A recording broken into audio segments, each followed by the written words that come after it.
Okay, I'm going to start this morning by just welcoming everyone. Welcome to Wat Tung. Nice to see all of you guys. Sawadee Krap. Welcome. Nice to see everyone. Today is our group learning program where each Sunday and Wednesday I come together with students to help you guys to understand the teachings of the Buddha and the path to enlightenment, how to train the mind to get to this enlightened mental state. And over the course of 7 months, I gradually go through this book chapter by chapter by chapter, helping students to understand the foundational teachings of what it takes to be able to get to the enlightened mental state.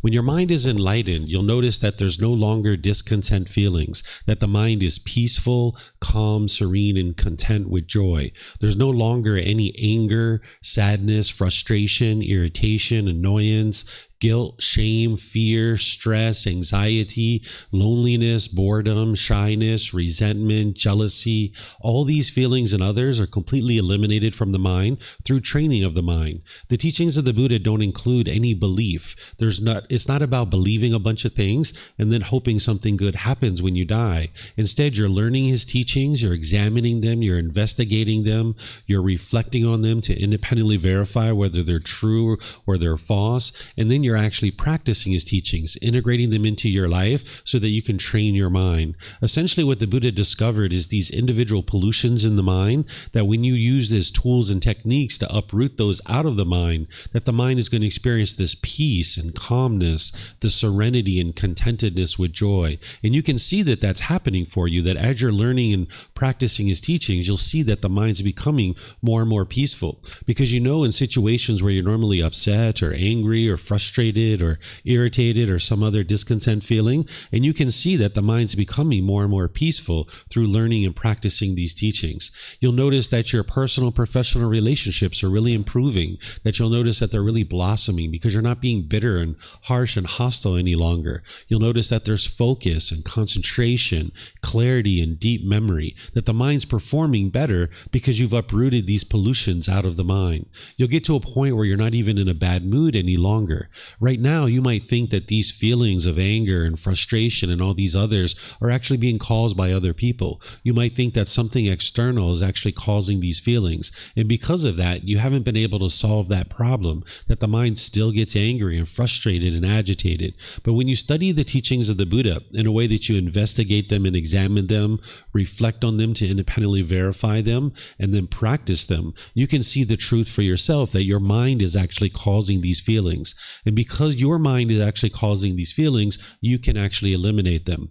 Whereas if it was everyone else that was causing these feelings, you would never actually be able to eliminate them. So over the course of 6 years, the Buddha figured out how to eliminate these discontent feelings. And then he shared his teachings for the rest of his life. From the age of 35 to the age of 80, for 45 years, he shared his teachings, helping countless people be able to get to enlightenment during his lifetime. And then after his death, several more people, countless people, have gotten to enlightenment and been able to experience this mental state. So if you're interested in healing from what hurt you so that you never need to hurt ever again, that's what the teachings of the Buddha are for. And it doesn't happen through belief. So as I teach you today, it's important that you don't believe anything that I say, anything that's written in books, anything that anybody says about the teachings of the Buddha. It's not based on belief. You should be able to independently verify every single teaching that you're learning about the teachings of the Buddha.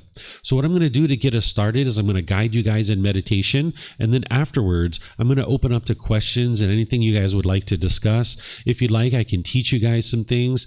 Usually what I do is on Sundays, I go chapter by chapter in this book, and I have a talk where I share the teachings with you guys. But on Wednesdays, what I typically do is meditation and then open up to any and all questions. But I know many of you guys might be here to actually learn, and you would like me to maybe teach you some things. So I can teach you the first teaching of the Buddha, if you like, which is called the Four Noble Truths. This is where you can see the problem in your mind, the cause of the problem, the elimination of it, and the path forward. In 4 simple statements, you'll be able to see what is actually causing the mind to experience these feelings. Because how could you ever eliminate them if you didn't understand what was causing them? So if you're interested in learning something like that, you guys can let me know, and I'd be pleased to teach you guys. So I'd like to welcome you guys again here at the temple, and anyone who's joining us online as well. Welcome to everyone.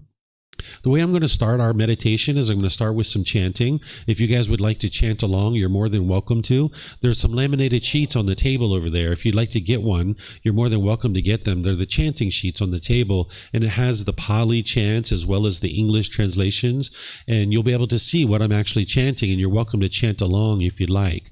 If you get one of those sheets and you see the English translations, you're going to see a lot of respect and gratitude and appreciation for the Buddha.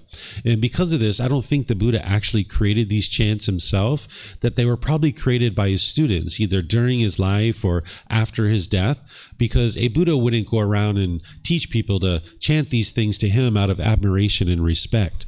But if you learn from a teacher of how to move from this anger and this sadness and frustration and agitation and annoyance to this peaceful and joyful mental state, which is a permanent mental state, and this teacher didn't want anything from you or expect anything from you, you'd probably have a lot of respect and gratitude for that teacher too. So I think that these chants were actually created by his students, either during his life or after his death, because a Buddha wouldn't walk around and teach people to chant these kinds of things to him. In fact, the way that they used chanting during his lifetime was they used it in order to commit teachings to their memory, because everything that the Buddha taught was oral. That over the course of his life, he would just teach orally, because the technology to write things down didn't exist in that region of the world 2,500 years ago. Now, you guys might not consider writing things down to be technology, but that was technology 2,500 years ago. And it just didn't exist in that region of the world during the lifetime of the Buddha. So they used chanting as a way to commit the teachings to memory. Every 2 weeks, they would come together and they would recite his teachings word for word for word for word for word. And this helped them to commit the teachings to memory so they could then practice the teachings. So there's nothing mystical or magical here with these chants. It's not a rite, a ritual, or a ceremony or worship. It's not even prayer or anything like that. There's none of those kinds of things in the teachings of the Buddha. You don't perform rites, rituals, ceremonies, and worship. Even though you might see those things in Buddhist places, that's not what the Buddha actually taught. And because we're 2,500 years away from his teachings, some people have kind of deviated from what he actually teaches, which is very unwise. But some people are doing rites, rituals, ceremonies, and worship. And the Buddha never taught any of those things. So when we're chanting these, the reason why I chant them is because it eases the mind into meditation, and it helps you to get more benefit out of the meditation itself. You'll notice that there's more awareness of mind, more awareness of the breath, and you'll actually get more benefit out of the meditation itself. So if you'd like to join along, you're more than welcome to join along in the chanting. And then after the chanting, I'm going to come in with some guidance, so you guys will hear me guiding you during the meditation for a period of time. But then it's just going to be quiet after that, where we're just all meditating together. Everyone here at the temple, and those of you guys joining us online, we can just be meditating together at the same time. And then after that, we'll come out of the meditation with some more chanting. And then that's where I'm actually going to start the class and open up to any and all questions that you guys have related to the teachings of the Buddha, or anything that you're seeing, or any kind of challenges that you might have. And if you guys would like to request me to share some teachings with you, you can do that, and I'll share the teachings with you guys. In terms of body positioning for your meditation, there's 4 positions that the Buddha taught. He taught seated, lying, standing, and walking. And he taught these 4 different positions because your body can't be in the same position all the time. You're going to need different positions at different times. But oftentimes people are learning in the seated position. So I'll give you a little bit of guidance on the seated position to help you guys be able to understand some kind of guidance on how is best to sit.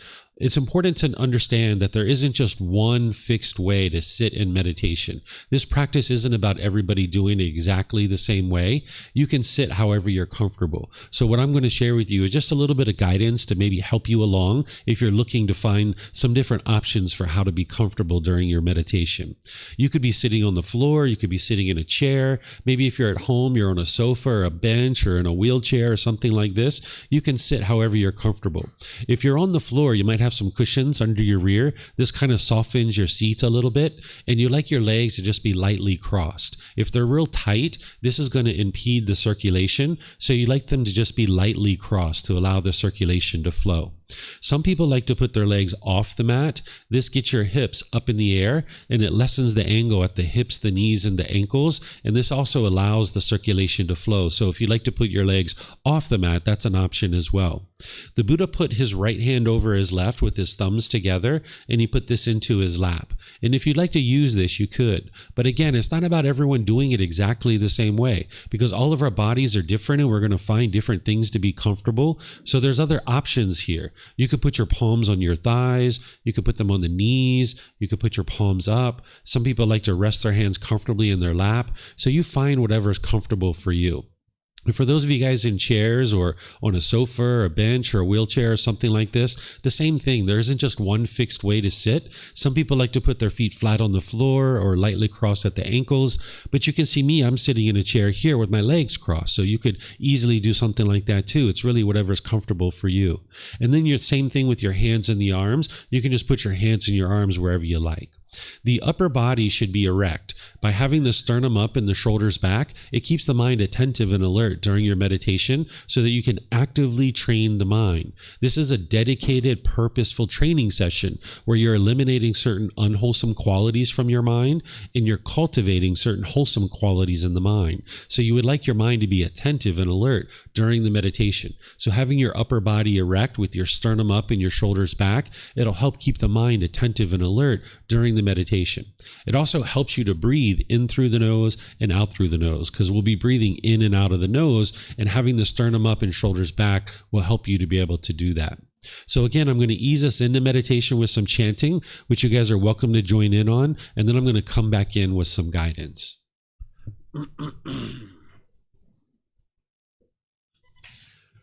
Arahang Samma Sambuddho Bhagava Bhutang Bhagavanang Apivatemi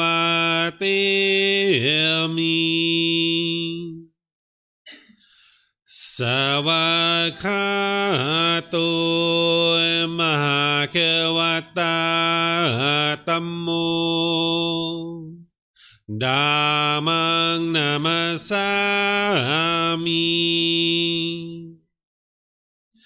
Supatipano Bhagavato Savaka Sangho Sanghang Namami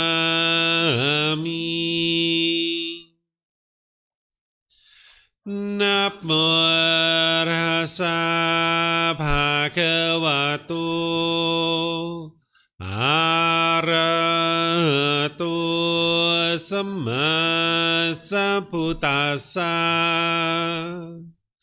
Namo Rasa Bhagavato Arahato Samma Sambuddhassa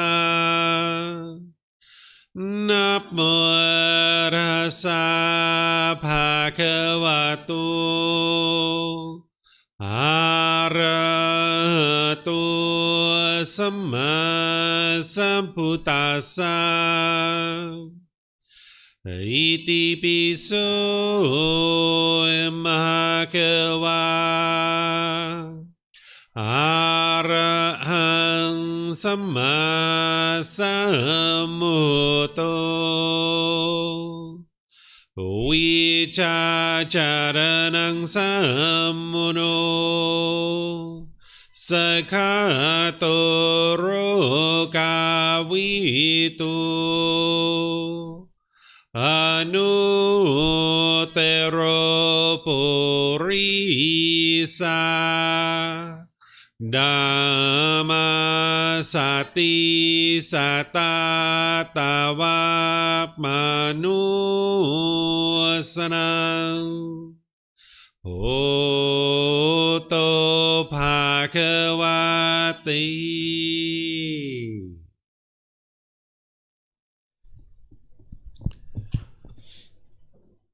Okay, with the lower body and hands and arms comfortable, in the upper body erect, just close the eyes and start breathing in through the nose and out through the nose. Here you're just looking to establish the breath. A nice, natural, steady, consistent breath. Not forced or controlled. Just a gradual inhale through the nose, experiencing the full breath. And then whenever you're ready, exhale out through the nose. Breathing in and out. Breathing in and out.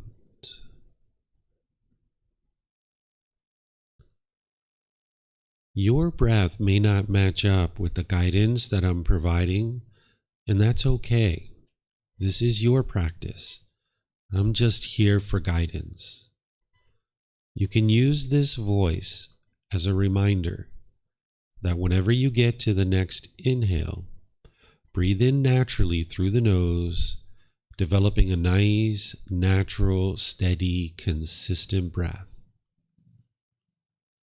And then whenever you're ready, exhale out through the nose, experiencing the full breath. Breathing in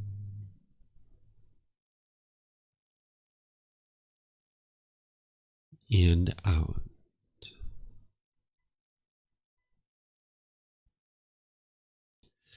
Breathing in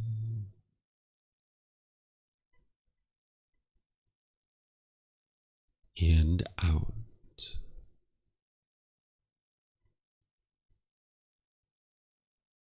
With the breath well established, start fixating the mind on the breath, either the sound of the breath coming into the nose or the sensation of air moving over the skin into the nose.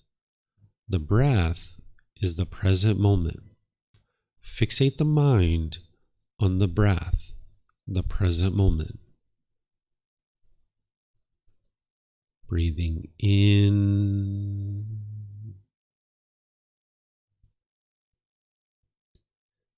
and out.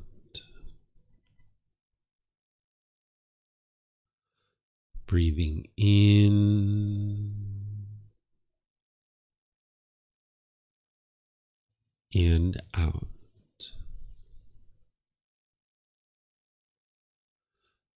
With the mind focused on the breath, whenever you notice that it moves off the breath, cut that off, let it go, and come back to the breath, the present moment. No need to observe the thought, label it, judge it, analyze it, or even try to figure out where it's coming from. Whenever you notice that the mind is moved off the breath, cut that off, let it go, and come back to the breath, the present moment. Breathing in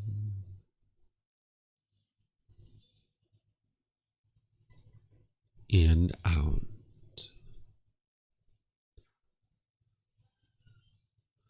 Breathing in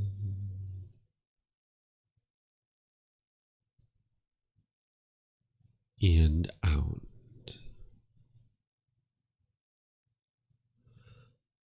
I'm going to be quiet now and let you do this work of focusing on the breath, cutting off and letting go anytime the mind moves off the breath. You have nowhere to go. There's nothing to do. No one needs you right now. This is your time to focus on the breath. Breathing in and out.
อะระหังสัมมาสัมพุทโธมะคะวะโพตังมหาคะวันนังอภิวาเทมิสวากขาโตมหาคะวะตาธัมโมธัมมังนามัสสามิสุปฏิปันโนภะคะวะโตสาวกสังโฆสังฆังนามามินะโมตัสสะภะคะวะโตอะระหะโตสัมมาสัมพุทธัสสะนะโมตัสสะภะคะวะโตอะระหะโตสัมมาสัมพุทธัสสะนะโมตัสสะภะคะวะโตอะระหะโตสัมมาสัมพุทธัสสะอิติปิโสมะคะวะอะระหังสัมมาสัมพุทโธวิจาจารณังสัมมุโนสคาโตโรกาวิตุอนุเตโรปุริสาธัมมาสติสัตตาตาวามนุสนังโหโตภะคะวะติ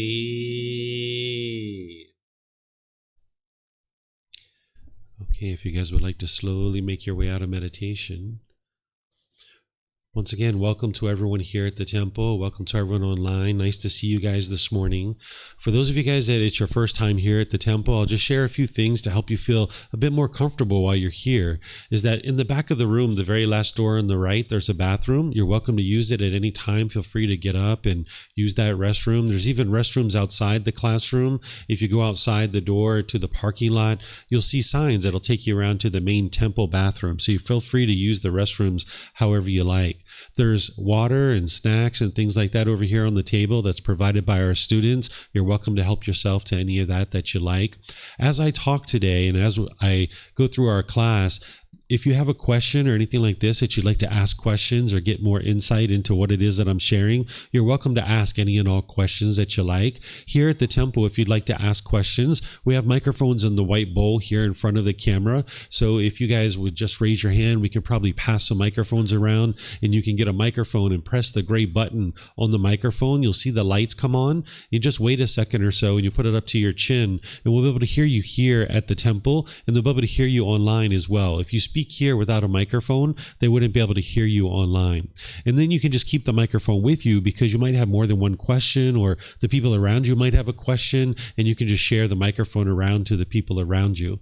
And then for those of you guys online, if you would like to ask questions, you can put that into Facebook, YouTube, or Zoom, or you can raise your hand in Zoom and ask any questions that you like by unmuting your microphone. So I thought what I would do today is just kind of share a little bit about meditation with you guys and how this fits in to the overall practice practice that the Buddha shared.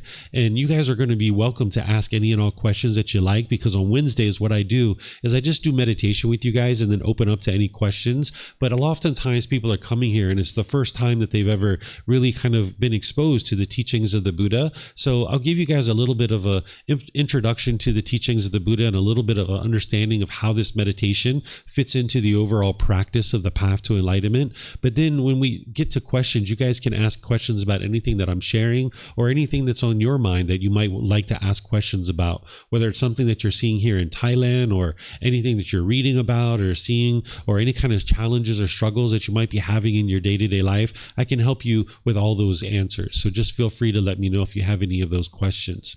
So this meditation that I just shared with you guys, this is a primary form of training that the Buddha used in addition to other things in order to move the mind to the enlightened mental state. It's called Breathing Mindfulness Meditation, and it's referred that way because you're cultivating certain qualities in the mind. But first, let me just kind of share a couple of things about enlightenment itself so you guys understand what that is, and then I'll explain this meditation and how it fits in.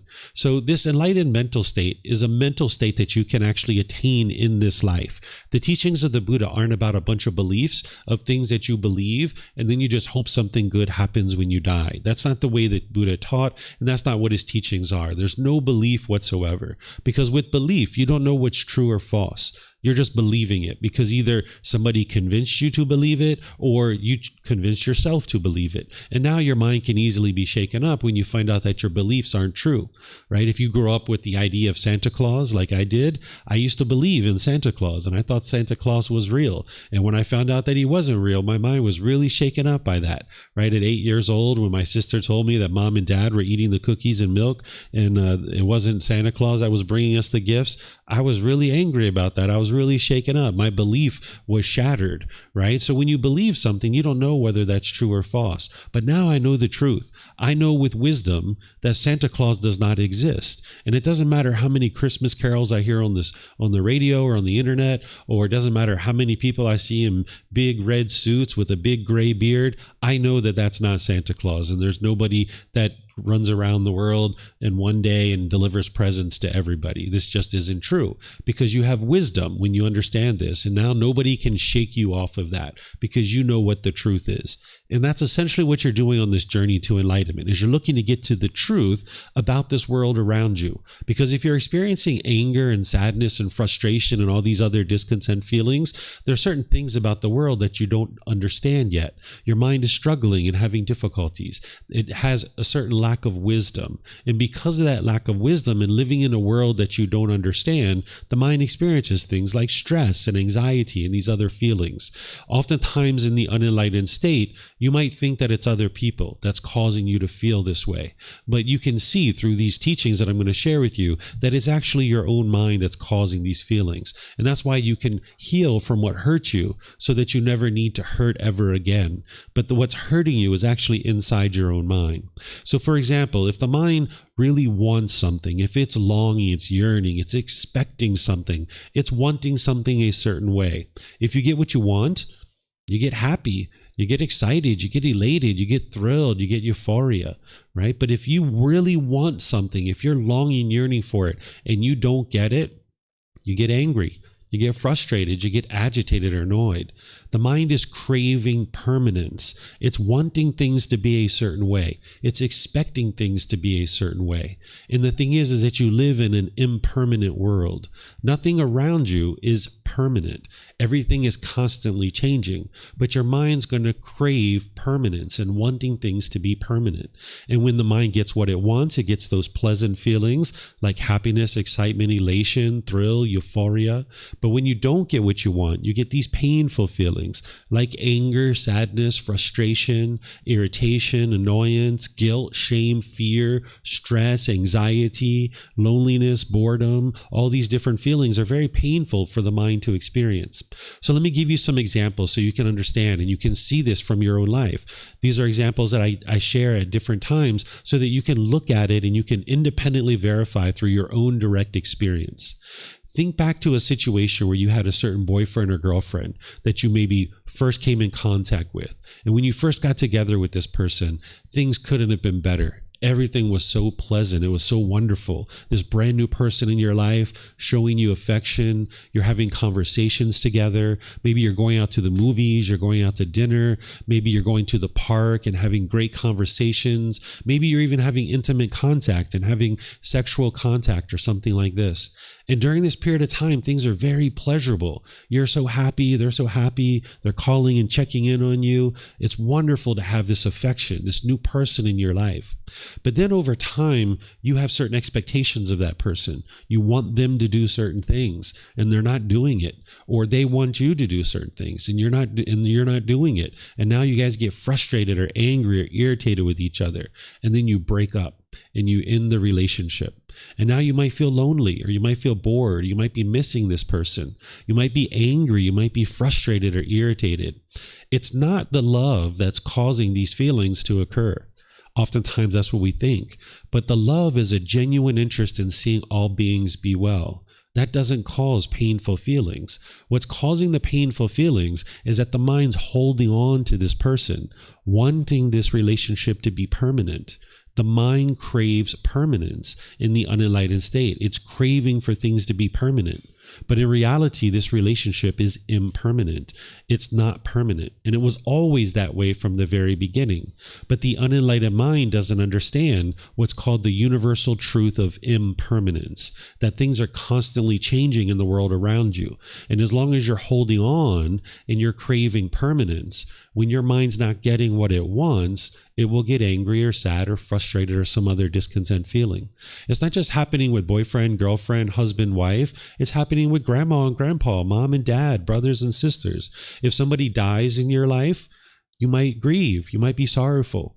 You're not a bad person. You haven't done anything wrong, right? That's not what the teachings of the Buddha are about. It's not about blame or fault. It's just about understanding what's going on in your mind.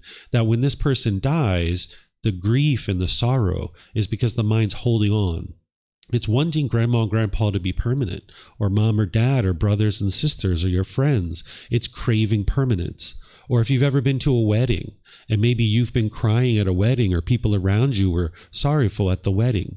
This is because this person's going off into the world with somebody else, and the mind's holding on, like, hold on a second, that's my brother, that's my sister. Hold on, how are they going off with someone else, right? And now the parents and the grandparents and the cousins and friends might be sorrowful and crying in this time where this person's starting a new life because they're going out into the world with somebody else. Right? Or if you can think back to when you got dropped off at university or maybe kindergarten or something like this, you'll see that you might have been crying and you might have been upset. Or if you've seen other children getting dropped off the first day at school for the first week or two, they're crying and crying and crying and so upset because their mind's craving permanence. They thought mom and dad were permanent, and here they go off into the world having to leave mom and dad, right? So the mind grieves and becomes sorrowful because it's not getting what it wants.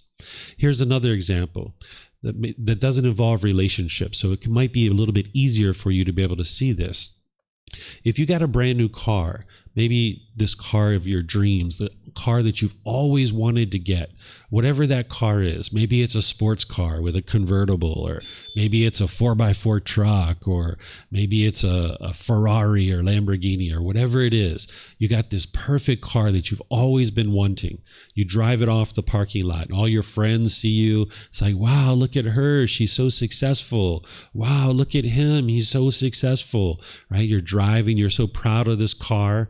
You park it at the store, you go inside the store, and you come out and there's a scratch on your car.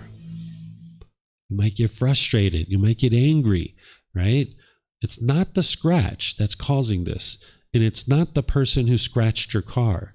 What's causing this painful feeling of frustration and agitation to arise is that the mind's craving permanence. It's wanting this car to be permanently beautiful. And it's just not possible for this car to be permanently beautiful. Now, we're not talking about what's wise or unwise, because when we walk through a parking lot, we aspire not to scratch anybody's car, right? When we walk through the parking lot, we're not interested in scratching someone's car. But we live in an impermanent world. This car is going to deteriorate.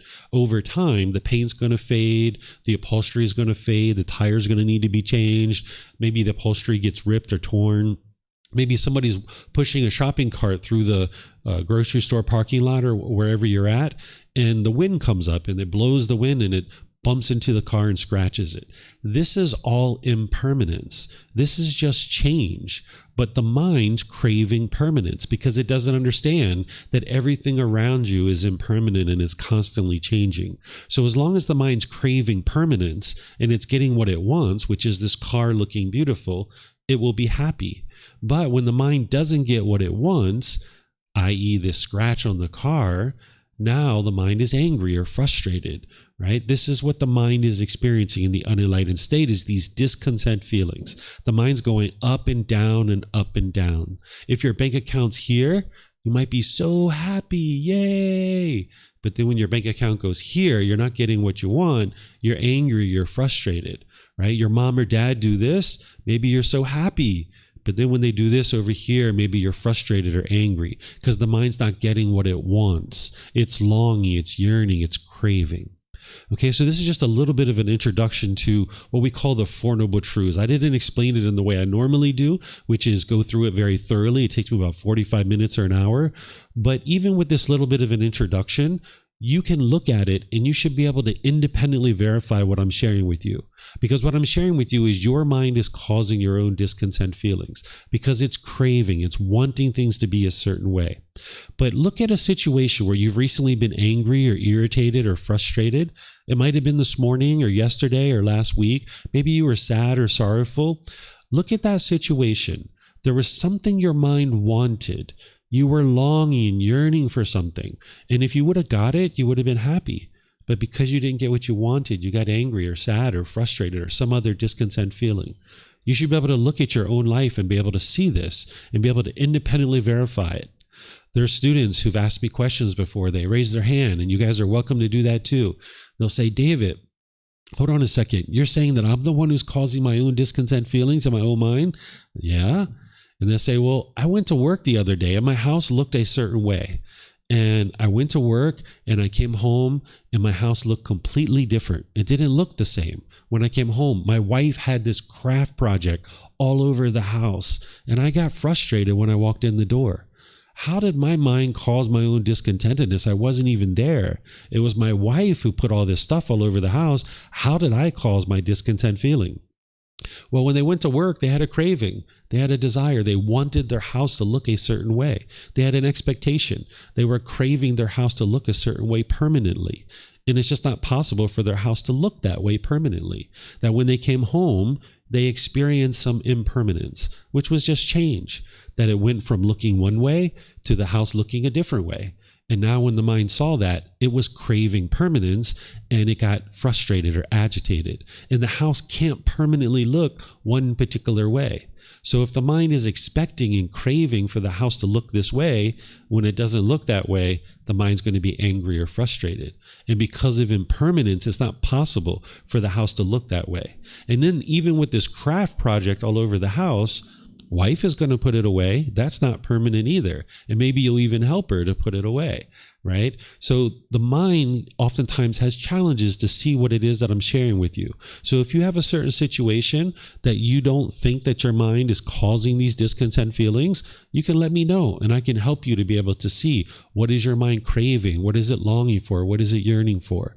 If you showed up to the airport and you were so excited to go to Thailand, oh my goodness, Thailand, yeah, good food, good weather. Oh, I can't wait to get to Thailand. And then your flight's delayed or it's canceled. You might be frustrated. You might be irritated or annoyed because the mind's not getting what it wants. It wants to get on that plane and go. And now this plane delayed or canceled, you might be frustrated or irritated. This is impermanence. That every single plane in the world can't fly on time. There's going to be a maintenance issue. There's going to be a weather issue, a staff issue. Something is going to happen. So if your mind's craving permanence and you show up at the airport and you're longing, yearning for whatever trip it is that you're going for, then when you experience a delay or a cancellation, you'll be angry or frustrated or irritated or some other discontent feeling. It's being caused by the mind itself. This airplane is impermanent. In this airplane traveling through the world, It's impermanent. It can't be on schedule all the time. But that's what the mind craves in the unenlightened state when it has a lack of wisdom of the world around you. It's essentially holding on. So this meditation that we just did, this breathing mindfulness meditation, when you're focused on the breath and the mind's moving off the breath and you're training your mind to let go, let go, let go, and come back to the breath. The goal of this meditation isn't to eliminate your thoughts. Sometimes people think that based on the way that it's taught and the way that you're guided. That's not your actual goal. As long as you're alive, you're going to have thoughts. You need those thoughts. They're going to help you.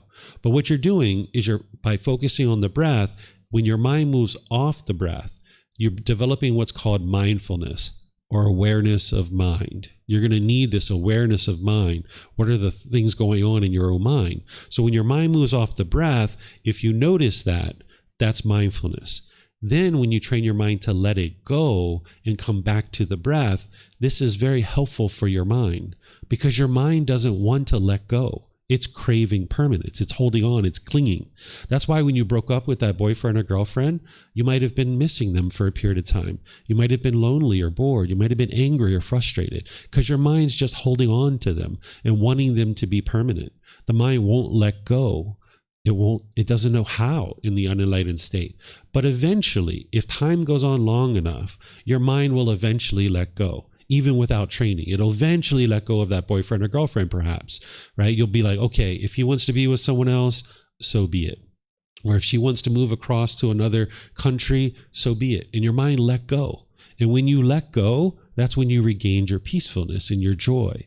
But as long as you're holding on, your mind's going to be angry or frustrated or feel stress or anxiety. So this meditation is training your mind to let go, let go, let go, where you're not holding on so tightly. So if during your meditation you had to let go 10, 20, 30 times, this is very, very good for your mind. You'd like to train your mind to let go. So you build up your meditation practice 2 or 3 sessions per day for about 30 minutes or more. And that could sound like a lot to some of you guys, depending on what you've got going on in your life. But if you look at your life, there's probably certain unbeneficial things that you're doing that you could probably clear out of your life. If you're spending 3, 4, 5, 6 hours on social media or surfing the web or YouTube or things like this, you could probably bring that down to maybe like 30 minutes, an hour or something like that. And you'd have a whole lot more time to dedicate to things like training your mind to let go. Because once you get to this enlightened mental state where the mind's peaceful and joyful, it's a permanent mental state, and your mind will reside in that mental state permanently. So you need to train your mind how to let go. So that meditation that we did, not only are you acquiring the mindfulness or awareness of mind and the ability to let go, but you're also training your mind to be concentrated and focused, have clarity of mind, so you can think very clearly during your day-to-day life, whether it's at work or whether it's in your personal life. You're going to need concentration so that you can focus and have concentration, so your mind's not bouncing around in a lot of different places. And this is going to help you to be able to perform at work and in your personal life. Essentially, what the Buddha is teaching you how to do is fine-tune your mind so that your mind can perform optimally. Again, it's not about a bunch of beliefs. It's not about rules and commandments. It's not about guilt, shaming, or fearing anybody into doing anything. It's not all these beliefs. It's training your mind to be able to perform optimally, where you can evolve to this better and better human being, where you don't need to experience the anger and the sadness and frustration and all these other discontent feelings. But each individual person needs to decide for themselves that that's something that they're interested in doing, is getting to the point where their mind's completely purified and they can just enjoy all aspects of their life. By the time you get to enlightenment, your mind is just always happy. It's always joyful. It's always peaceful. You're having fun and you're enjoying every single aspect of what it is that you're doing in life. And this comes not through belief, through learning and practicing his teachings. So this breathing mindfulness meditation is one particular training that's training your mind to let go. We also practice generosity, where you're giving and you're sharing more than is strictly required in any given situation, such as your time, your effort, your energy, or your resources, without any expectation of anything in return. Because if you have an expectation, this is your mind longing, yearning, and you're not going to be able to get your expectations fulfilled all the time. So for example, if you were practicing generosity and you really were interested in helping people, and say that there's somebody behind you and you're walking into a store and you're like, let me practice some generosity. Let me hold the door. And if you're holding the door and the person walks by, if you have the expectation that they will say thank you, and they don't say thank you, you're going to be frustrated. You're going to be agitated or annoyed. But not everybody's going to say thank you, because that's permanence. If your mind is craving permanence, when that person walks through and they don't say thank you, you'll be frustrated and agitated. But that's because of your expectation. You're longing, yearning, you're wanting something from this person. You're wanting a thank you. But maybe that person walking in, they're thinking about what they've got to get out of the store. They're thinking about this project that they have at home. They're thinking about their mom or dad who's in the hospital. You don't know what they're going on in their mind, and they may not think to say thank you. So if you're standing there with the expectation that they're going to say thank you, you'll be agitated and frustrated. It's just not possible for everyone to say thank you. And of course, you maybe aspire to say thank you if somebody does something nice, but you probably don't say thank you in every single situation too. It might slip your mind from time to time. So if you walk around with craving and desire and wanting things, then when it doesn't meet what you want and you can't get things the way you want all the time, then you're going to experience the frustration and anger and sadness sometimes. When you get what you want, you'll be happy. And when you don't get what you want, you'll be angry or frustrated. So the breathing mindfulness meditation and generosity is training your mind to let go. But there's actually an entire path that the Buddha teaches. I'm just going to back up here to a point where I can show you guys. This is the core central teaching of the Buddha. This is called the Eightfold Path. And in order to get to enlightenment, you need to be able to learn each individual step. Right view, right intention, right speech, right action, right livelihood, right effort, right mindfulness, and right concentration. It's organized into 3 sections. It's called wisdom, moral conduct, and mental discipline.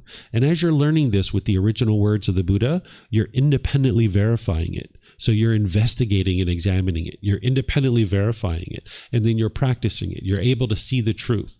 What the Buddha taught you is how to train your own mind. He's teaching you about what's called the natural laws of existence. Because these natural laws that exist in the world, they affect you, whether you're aware of it or not. Just like the natural law of gravity, it affected you whether you're aware of it or not.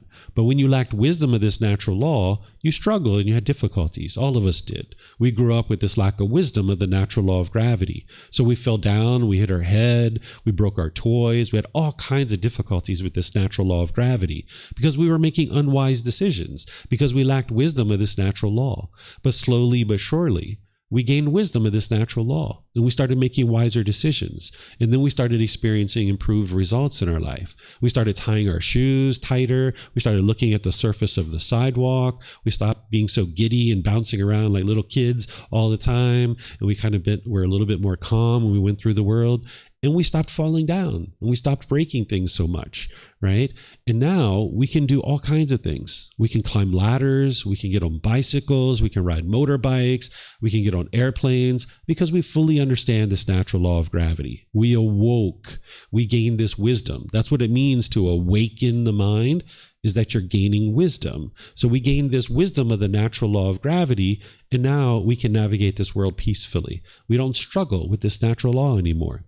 Well, there's these other natural laws, and the Buddha teaches you these natural laws. And as you understand what they are, now you can make wiser and wiser decisions to navigate the world.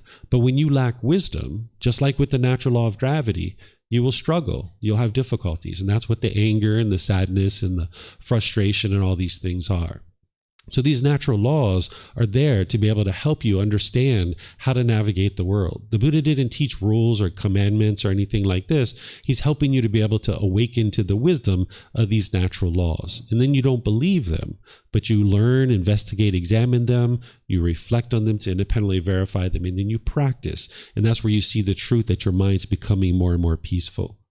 So I'm just going to pause here and see if there's any questions that you guys would like to ask me. This is just a little bit of a taste of the teachings of the Buddha. We can explore any aspect of his teachings that you would like to talk about, or any aspect of your life that you would like to discuss. You can ask me anything and everything that you like. And for those of you guys here, as I mentioned, we have microphones. And then for those of you guys online, you can put that into Facebook, YouTube, or Zoom, or you can raise your hand in Zoom and ask any questions that you like. So is there anything you guys would like to ask questions about? You have a question? Yes, ma'am. If you could get a microphone here.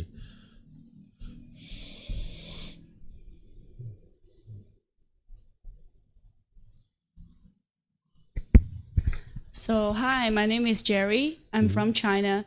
I heard a lot of things you're sharing about meditating. And here's my husband, and he loves meditating for over 20 years. I'm trying to follow him to do something about it. So just now I heard you say let it go, right? So how different is let it go and ignore it? So I could have a problem, like someone, I hold the door, he didn't say thank you to me. So that's me, the storytelling, that's me. Many times I'm just like, what a jerk. I hold the door for you. You don't even say thank you to me. Why? Why I'm doing this for you? So when I meditating, if I just let it go, but do I just ignore the problem? Just like, oh, I shouldn't put this expectation on people supposed to be, be polite, say thank you to me. I just say, I forget about this thing, or how do I let it go to make myself how's the difference? Should be how do I fix this problem, or should it be I just ignore this problem? Sure. So the way that the mind, with its lack of wisdom, is going to see this is it's going to perceive the problem as being external. The mind thinks that the problem is that the guy didn't say thank you or the girl didn't say thank you. That's not the problem. The problem is the mind's frustrated. The cause of that problem is the mind's craving, desire, attachment, that the mind is longing, yearning, and craving permanence. That's the cause of the problem. So this person didn't actually cause the mind to be frustrated. It's not causing the problem. So what you need to be able to do is train your mind to understand impermanence, that when somebody walks through, it's not that they're being rude. It's not that they're being impolite. There's none of that stuff. That's just the mind's perception of the situation. A perception is like your views or opinions, and the mind can cling to these. And now with the mind's what we call conceit, these are some of the pollutions that are in the mind, it's going to judge this other person, and it's going to look down on this person, and it's going to think that that person is unwholesome because they didn't do what I wanted. Right? The mind has a certain view of the world, certain perception, and the world should function according to me. That's the way the mind's ego is. The world should function the way that I do things. But this isn't the way the world functions. The world functions based on these natural laws. So you need to be able to see that this is just an impermanent situation, that this person walked in, they didn't say thank you, and whatever's going on in their life, then okay, that's fine. That's what they chose to do. But it's not that they're being disrespectful to you. It's just that they didn't say thank you for whatever reason. If you're going to practice generosity, you need to do it because you understand that it's enhancing the quality of your mind, and for no other reason, that you're training your mind to let go. Because if you're doing something because you want something in return, this isn't actually generosity. The mind still has a craving in there. And that's where you're sabotaging the mind and kind of setting it up for discontentedness. Because as soon as you have a longing or yearning, there's this craving or desire, this wanting of something, this expecting of something. You're not going to be able to get your expectations met all the time. So as soon as you set your mind up that way, it's going to experience the painful feelings at some point. It's only a matter of time. I get it. So can I ask one more question? You can ask as many as you like. So a few days ago, we do have a little fight, just a tiny one. I have a new friend. So she is a little bit very outgoing, and sometimes she could lose some boundary on our marriage or something. So sometimes she has a joke in front of me, just like, oh, Jerry, I like you so much. I would be lesbian with you. So I don't care what she's saying. I say, yeah, but I'm married. Sorry for you. So sometimes, Liam heard this thing. He got a little bit upset. He feel like this girl between our relationship lose a little boundary on us. He thinking about she shouldn't talk like that. And also there one time we have a party in my home. She's just like this like goofy girl, and she just come from somewhere else and come walk to me and just slap me on the shoulder or on my face anywhere I forget. And Liam was getting really upset. He stopped her just like, can you be nice to my wife? I'm just like, wow, this is a party. Let's don't break this vibe. Like everybody was happy. You don't like lecturing people at the party. But he's like, I'm not lecturing her. I want to fix this problem. So the problem here we have is I feel like, how do I have relationship with this girl? How do I be friend with her is really none of his business. But he felt bothered. Okay. And this is a problem between us. Okay. So as you have relationships in the world, you need to be able to understand what true love is and love all beings. It's what we would refer to as unconditional love. This is a big topic that people don't understand in the unenlightened state, is that what we're practicing in the unenlightened state as love is actually not love at all. It's what's called craving, desire, attachment. It's the mind has certain expectations, certain wants. And what we might do is we meet somebody, you might be attracted to them physically. I know this is a friend, but I'll talk about love because it relates to friendships too. You might meet somebody that you're attracted to physically or intellectually or financially or for some other reason, you're attracted to this person. And now you guys spend time together. And as you guys spend time together, you get to know each other, you have conversations and different things like this. And then eventually you might say, I love you. I've fallen in love with you. And they say, I love you too. I fell in love with you. Oh, now we're in love, right? And because I love you, I want you to be with me because you make me happy, right? This is how we usually do it is, hey, I spent this time with you for a few weeks or a few months. You're doing everything I want you to do. You're doing everything I expect you to do. So I'm going to tell you I love you. And now because I love you, I want you to be with me, right? Because you make me happy. But now time goes on and we get to a point where they're not doing what you want anymore. And you get frustrated, you get angry. And now you say, I don't love you anymore. I've fallen out of love with you. We have to end our relationship. But this isn't actually love. This is craving, desire, attachment. This is, as long as you're meeting my expectations, I will say that I love you because you're doing what I want you to do. And as long as you're doing what I want, then I will say I love you. But when you stop doing what I want you to do, I don't love you anymore, right? That's not true love. That's not unconditional love. There's no such thing as conditional love, but we might call this conditional love. That if you meet my conditions, I will say I love you. But when you stop meeting my conditions, I don't love you anymore. This is actually selfishness. This is what the mind does with its lack of wisdom. What you would like to get to, not just in this type of relationship, but with friendships too, is where you just love people unconditionally. That you don't want them to be any particular way. You don't expect them to be any particular way. You're not trying to cast your, cravings, desires, attachments, and expectations on other people. And you can just love them as they are. Understanding that everybody's going to function differently, that not everybody's going to speak the same way, not everybody's going to do things the same way. That's craving, desire, attachment. That's the craving for permanence. You need to understand that all of us have different experiences in our life. We've all done different things, and therefore we're all going to function in different ways. But what the mind's going to want in the unenlightened state is it's going to crave for people to be a certain way. It's going to have expectations of your friends, of your family, of your coworkers, of your life partners, your children. You're going to expect them to do things your way. And when they do things your way, you'll be happy. But when they don't do things your way, you get angry or frustrated. And what people are starting to do, and they've been doing this for a while, is they call it boundaries. They say, you have crossed my boundary.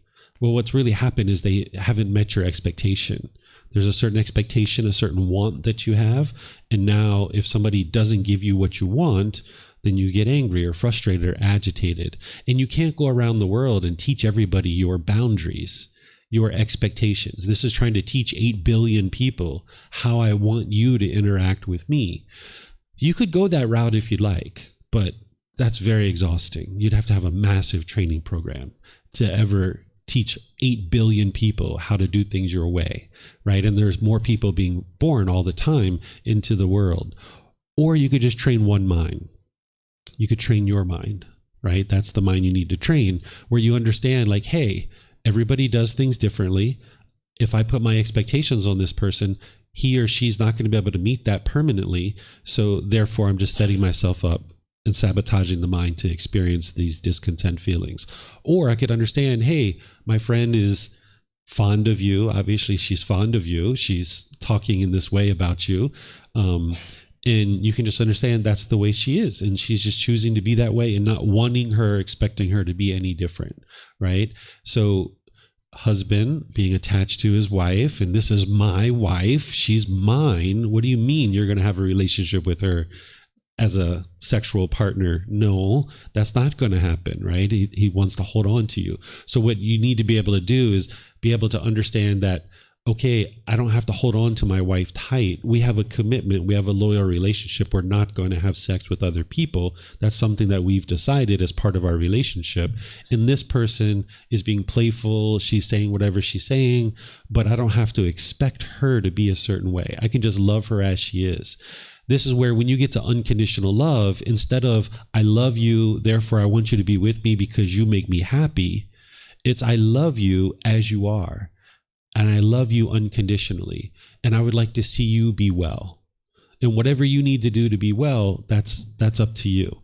This is where you can separate the choices and decisions that somebody makes from the person themselves, where we can understand that we're not going to always agree with the choices and decisions that people make.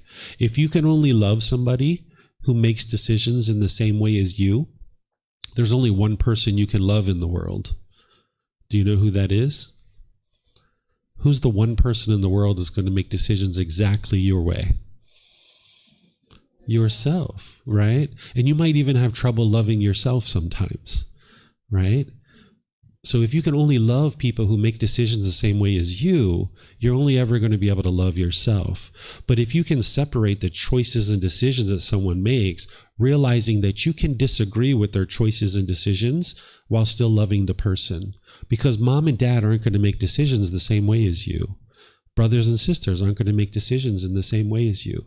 Life partners, children, because everybody's had different experiences. And this is the natural laws. It's the universal truth of impermanence. While you wouldn't talk to your friends in this way, your friend is choosing to talk to you in that way. And that's just impermanence. And she's just showing her fondness and her care. And maybe in the back of her mind, maybe she is interested in a sexual relationship with you, right? But you know that that's never going to happen, right? And you know that, right? And you can just smile and be cheerful and, just understand that, she's being playful. And you know that this isn't ever going to happen, rather than getting angry because she didn't meet your expectation. And now you can just love her as she is. Understand that she makes choices and decisions that you wouldn't necessarily make, and that's okay. But you can still love her as a person. Loving her means you have a genuine interest in seeing her be well. That's it. Just a genuine interest in seeing her be well. And because of that, you can love everybody. This is why I love every single one of you and every single person in the world, right? I don't want anything from you. I don't expect anything from you. I just love you as you are. And if you come here and you would like to get help of learning how to understand the mind and train your mind in the Buddhist teachings, I will help you, right? But I don't have any expectation of you. You can do whatever you like. You're not going to disturb my mind, right? I can just love you as you are. And I'm not going to agree with all the choices and decisions that you make, but that doesn't mean you're wrong and I'm right. It just means that you're making different decisions than me. That's it, right? Maybe some of you guys have cushions. Maybe some of you guys don't, right? That's just impermanence. We had a certain number of people when we started, and then there'll be a certain number of people when we finish. People may get up and leave at different times, and that's their choice, right? This is just the impermanent nature of the world. Things are constantly changing. So we can love the person, meaning have a genuine interest in seeing you be well. And because you didn't do anything to earn my love, there's nothing you can do to make me stop loving you. I will always have a genuine interest in seeing you be well, because there's nothing you can do to stop me from being interested to see you be well. You could go outside and murder my son today, and I can still love you. I disagree with the decision that you made. You murdered my son, you killed somebody, whether it was my son or somebody else. you killed somebody. I disagree with that decision, but I would still like to see you be well. You might need to go to jail. You might need to go do something else. Of course, you wouldn't do this, of course, right? But you understand the idea here, right? That you can understand that you can have a genuine interest in seeing this person be well while disagreeing with their choices and decisions. I don't think I've ever met anybody who's ever agreed with everything their parents did. Is there anybody here that agreed with every single thing their parents did? Anybody? I've never met anybody like that, right? Of course we didn't agree with them, right? Because they do things differently. And that doesn't mean they're right and we're wrong. It just means that it's impermanence. Just things are different. And you're going to see this in the world. Here in Thailand, our sidewalks are different, right? Some sidewalks are flat. Some sidewalks go up and down like this. Some streets have sidewalks. Some streets don't. It's just impermanence. You can see the walls of the temple, the marks on the wall. This is just impermanence, right? You can see the wood planks on the floor. They're different colors, different shape, different textures. This is all impermanence, right? So as long as your mind's craving permanence, when you get what you want, you'll be happy. And when you don't get what you want, you'll be sad or frustrated. So you can just love her as she is and don't expect her to be any different. And then you need to train your mind. There's more that you would need to learn, but you need to train your mind to let go of your wife, where you guys can have a relationship you can enjoy. You can make wise decisions, be loyal and committed to each other, but you don't hold on to her. There's more that you would need to learn than just what I'm sharing with you today to be able to let go of craving for your and holding on to your wife.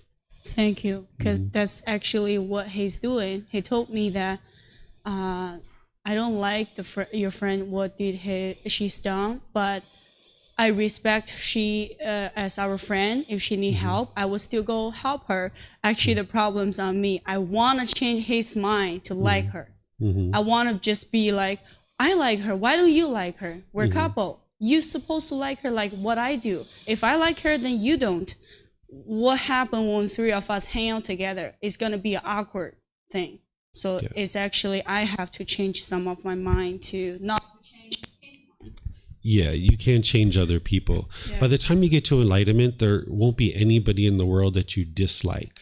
When you dislike somebody, and I'm sure all of you have someone that you dislike in the world, this is because they're not meeting your expectations.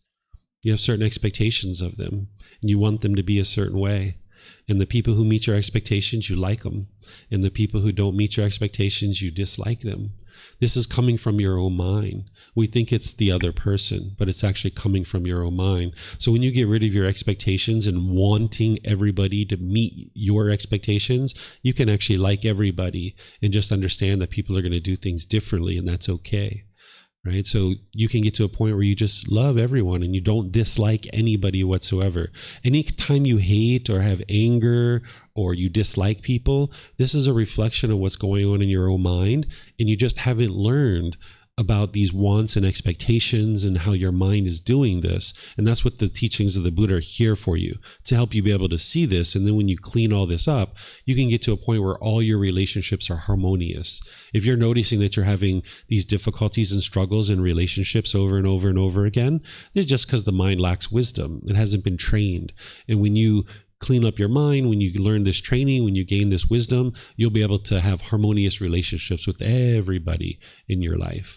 It just takes time to learn and train and develop your mind.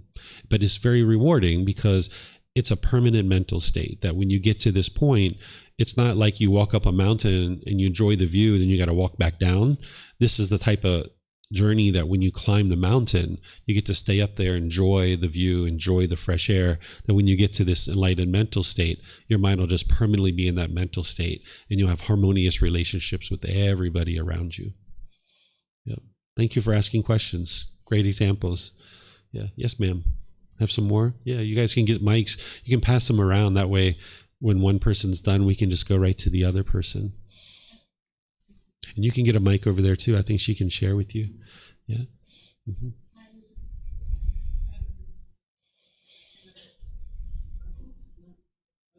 Well, no, not yet. It's not, there it is. There it is. Oh, okay. Thank you. My name is Cecile. And I wonder if one of these feelings that the mind can, I guess, erase is sadness. Can you live without sadness? Yes, you can. These discontent feelings that the mind experiences, you don't need them. You can opt out of these. Yeah. Oftentimes when we don't have the wisdom, because none of us grew up with these teachings. None of us did. Here in Thailand, they grow up with these teachings. This is why, in my opinion, Thailand's quite peaceful. The people here are quite peaceful, quite calm, quite joyful. You guys have heard Thailand referred to as the land of smiles. It's very easy to smile when you have joy inside your mind. When you're joyful, it's very easy to smile. So these feelings that we experience, it's because the mind is still having what we refer to as pollutions or taints or fetters. Just like we clean the body every day, we need to learn how to clean the mind. If you're only cleaning your body and that's all you've been taught growing up in the world, there's this other part to this being who you are, that there's this mind. And if you haven't been taught how to clean the mind, then it's no wonder that you feel sadness or frustration or these other feelings. You don't need them in order to make wise decisions in the world. In fact, when you're angry and you're frustrated or you're sad or sorrowful, you'll tend to make unwise decisions. Like when you have fear in your mind, you'll tend to make unwise decisions because your mind's all shaken up in those situations. So you can get to the point where you purify the mind of these causes and conditions that are producing these discontent feelings. And then you can get to a point where the mind is just always peaceful and always joyful, and you have wisdom to make wise decisions based on these natural laws. And you'll only experience wholesome results in your life. By the time you get to enlightenment, you're not experiencing bitterness and hostility and harshness from person after person after person. But when you're out in the world with a lack of wisdom of these natural laws, and you're being bitter and harsh and hostile with people, this will all just come back to you. That maybe in your relationships, you have people that are bitter and harsh and hostile to you. And this is because if whatever you put out, it's going to come back to you. This is referred to as the natural law of karma. Some people refer to it as karma. You might have heard that. That's from the Sanskrit language, where the word karma is from the Pali language. The Pali language is the original teachings of the Buddha are in that language. So people who study the original words of the Buddha will tend to use the word karma. What this is its cause and effect, or action and result. It's the results of your decisions. When you make decisions wisely, you will experience wholesome results, or wholesome karma. And when you make decisions unwisely, you will experience unwholesome results, or unwholesome karma. So the natural law of karma, it's not punishments and rewards. It's not mystical or magical. There's no being that's overseeing this. It's not about who's to blame or who's at fault. It's literally a sequence of events. There's this cause and effect. And if it translated to just one English word, I would just use that because it'd be easier for everyone, but it doesn't. So we need to describe it as cause and effect, or action and result. Whenever you put a decision into the world, whether it's wise or unwise, you're going to experience either wholesome or unwholesome results. So as long as you lack wisdom of these natural laws, you'll continue to inadvertently make unwise decisions without even realizing it. This is why you can go into a conversation with what you think are all the best intentions in the world, and you can have that conversation, it just blows up on you. And your head's spinning, and you're like, what just happened? And you have no idea what just happened, right? And this is because the mind is lacking wisdom in these natural laws. In the way that you had the conversation, it led to these unwholesome results. But when you awaken your mind and you gain this wisdom and you train your mind to function based on these natural laws, you can see that all your conversations will go just fine. You'll have wholesome results, or wholesome karma. And the more and more that you're practicing this wisdom, you'll see that you'll clean up your relationships, and they'll become at ease, and they'll be really blossoming. And then you won't experience this sadness because you've eliminated the causes and conditions that are producing it. Okay. So, I guess, yes, there are situations that I don't really understand. Like when I was a little girl, I don't know, like maybe 4 or 5 years old, my mother hired a lady to take care of me and my sisters. We were 3 sisters. And this lady used to punch me, and just me, not to my sisters. And my sisters used to see this, and they were never able to tell my mother, and I'm the youngest. So me as a little girl, I was feeling pretty sad. Yeah, obviously, I'm frustrated, and I was not able also to talk with my parents and tell them what was going on at home. And I didn't understand why my older sisters were not doing it. Because, I don't know, I mean, it was hard also for me always to talk with my parents.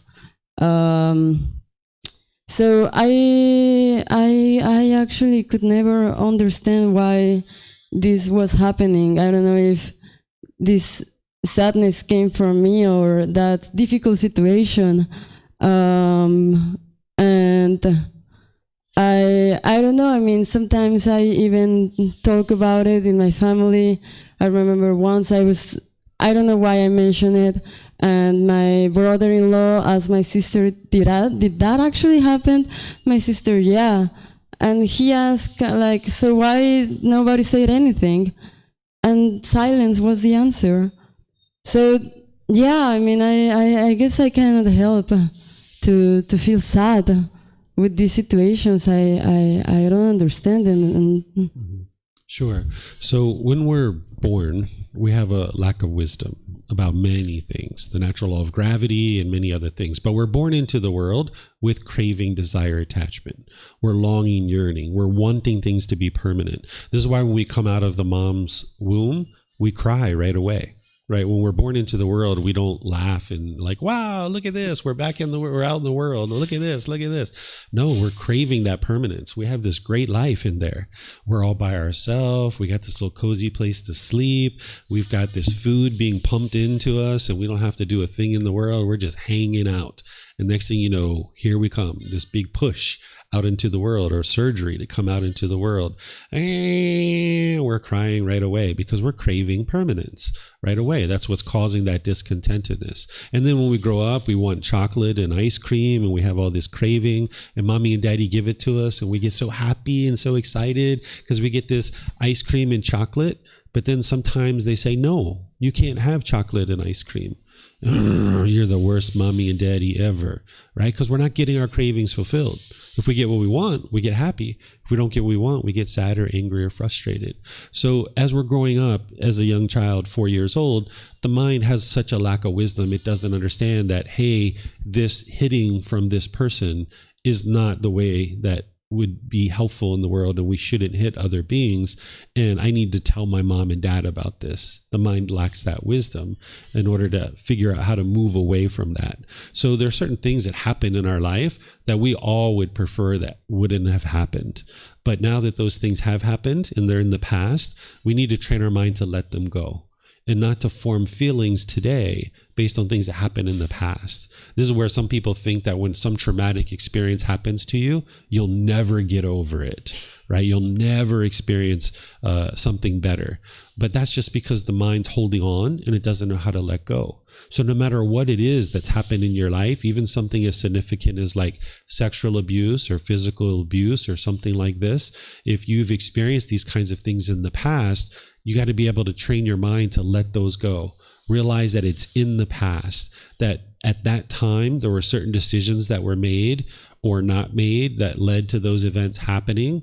And now as an adult, you're wise enough that you're not going to allow those things to ever happen again. If somebody ever hit you, I would advise you to get away from that person as soon as possible. You probably already know that you're not interested in being around that. And that's something that you learn from when you were a child, that these different experiences teach us things and we cultivate wisdom, but we don't need to form feelings today based on things that happened in the past. We can understand it's in the past. We have more wisdom now. We're not going to let those things happen again. And if those things do start to happen in any particular relationship, we can choose to move away and move on from the relationship.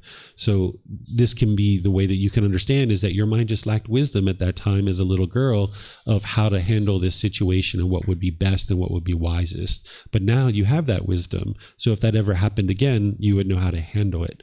And you don't need to form feelings today based on what happened in the past. You can train your mind to let go. It's easy to sit here and say that, right? Like I can say, train your mind to let go. But right now you don't have the wisdom of how to do that. And that's where the Eightfold Path comes in.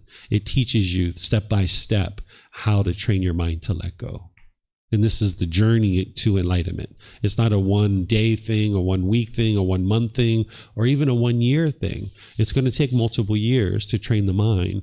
But if you gradually, slowly, but surely train your mind, it's a permanent solution that your mind's going to be getting more and more improvement as you go. It's not like you work for 5 years and you don't see any change, and then boom, there's instant change. That's not the way it works. You actually, as you're training your mind, you're gradually seeing the improvement, so you know that you're headed in the right direction. So you'll be able to see this. This is the very different thing about the teachings of the Buddha. Like a lot of teachings like this, you will see it's like believe, and then hope something good happens when you die. And you have no idea whether you're believing correctly or not until you die. And then at that point, it's too late. But what the teachings of the Buddha are doing is slowly but surely, as you're progressing with his teachings, you're going to see the condition of your mind gradually improving. And this is how you're going to know that you're on the right path, because your mind's going to be becoming more peaceful, more joyful, and your relationships are going to be becoming more peaceful and more joyful too. And that's how you'll know that you're headed in the right direction. It just takes somebody to decide that they would like to learn and grow and develop on the path. And then you can get rid of those sad feelings. You don't need to cling and hold on to all these things. Mm-hmm. Thank you. Yeah.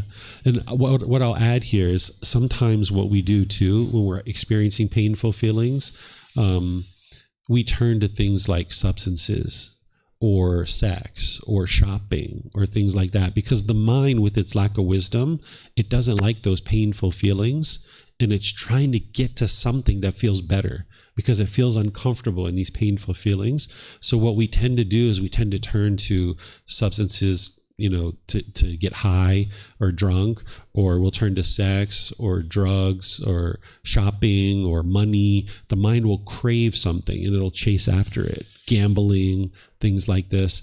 And if that's what your mind's doing in any situation, that's based in your mind just having a lack of wisdom of what the real true problem is. That this craving that you're having that ends up in the painful feelings, you're not going to solve that by craving something else. Like if you're feeling pain, like say you go to work and you have a hard day at work and you come home and you're feeling sorrowful or painful feelings, you're frustrated and stressed. If you turn to drugs or sex or shopping, that's just a temporary pleasant feeling. That feeling of happiness is based on some condition. If I go to the store and buy something, I will be happy. If I have sex, I will be happy. If I don't know, any number of things, if I use drugs or alcohol, I will be happy. But then the mind's going to go through that happiness. It's going to arise, it's going to change, and it's going to fade away. And the mind's going to end up right back in the painful feelings again. So this cycle just continues. So when you gain wisdom of what's really truly going on in the mind, you'll realize that when you're experiencing painful feelings, the last thing you're interested in doing is turning to a craving, because it's just going to keep the cycle going. Instead, you would like to train your mind to eliminate that craving that's producing the painful feelings. Because when you eliminate the craving that's producing the painful feelings, then you won't experience the painful feelings any longer. If you keep turning to substances or any of these other things that I'm talking about, then your mind will just stay stuck in this experience of you'll get happy for a period of time, but then it'll fade away. You'll end up in the painful feelings. And now when you feel painful feelings, the only thing the mind knows how to do is crave something like a substance or shopping or sex or something like this. And it just keeps the problem going on over and over and over. Okay. I think I have one more question. You say that sometimes, you say that the problem, for example, with the example of the door, that the problem is not that the person didn't say thank you back. It is your perception of things. So I understand that what happened to me, it's a long time ago, and yes, it's my responsibility to heal my feelings, to clear my mind. Would you say this kid that I was like in the past was feeling all of these negative feelings because I didn't have a trained mind, or it's also connected my feelings with the situation outside?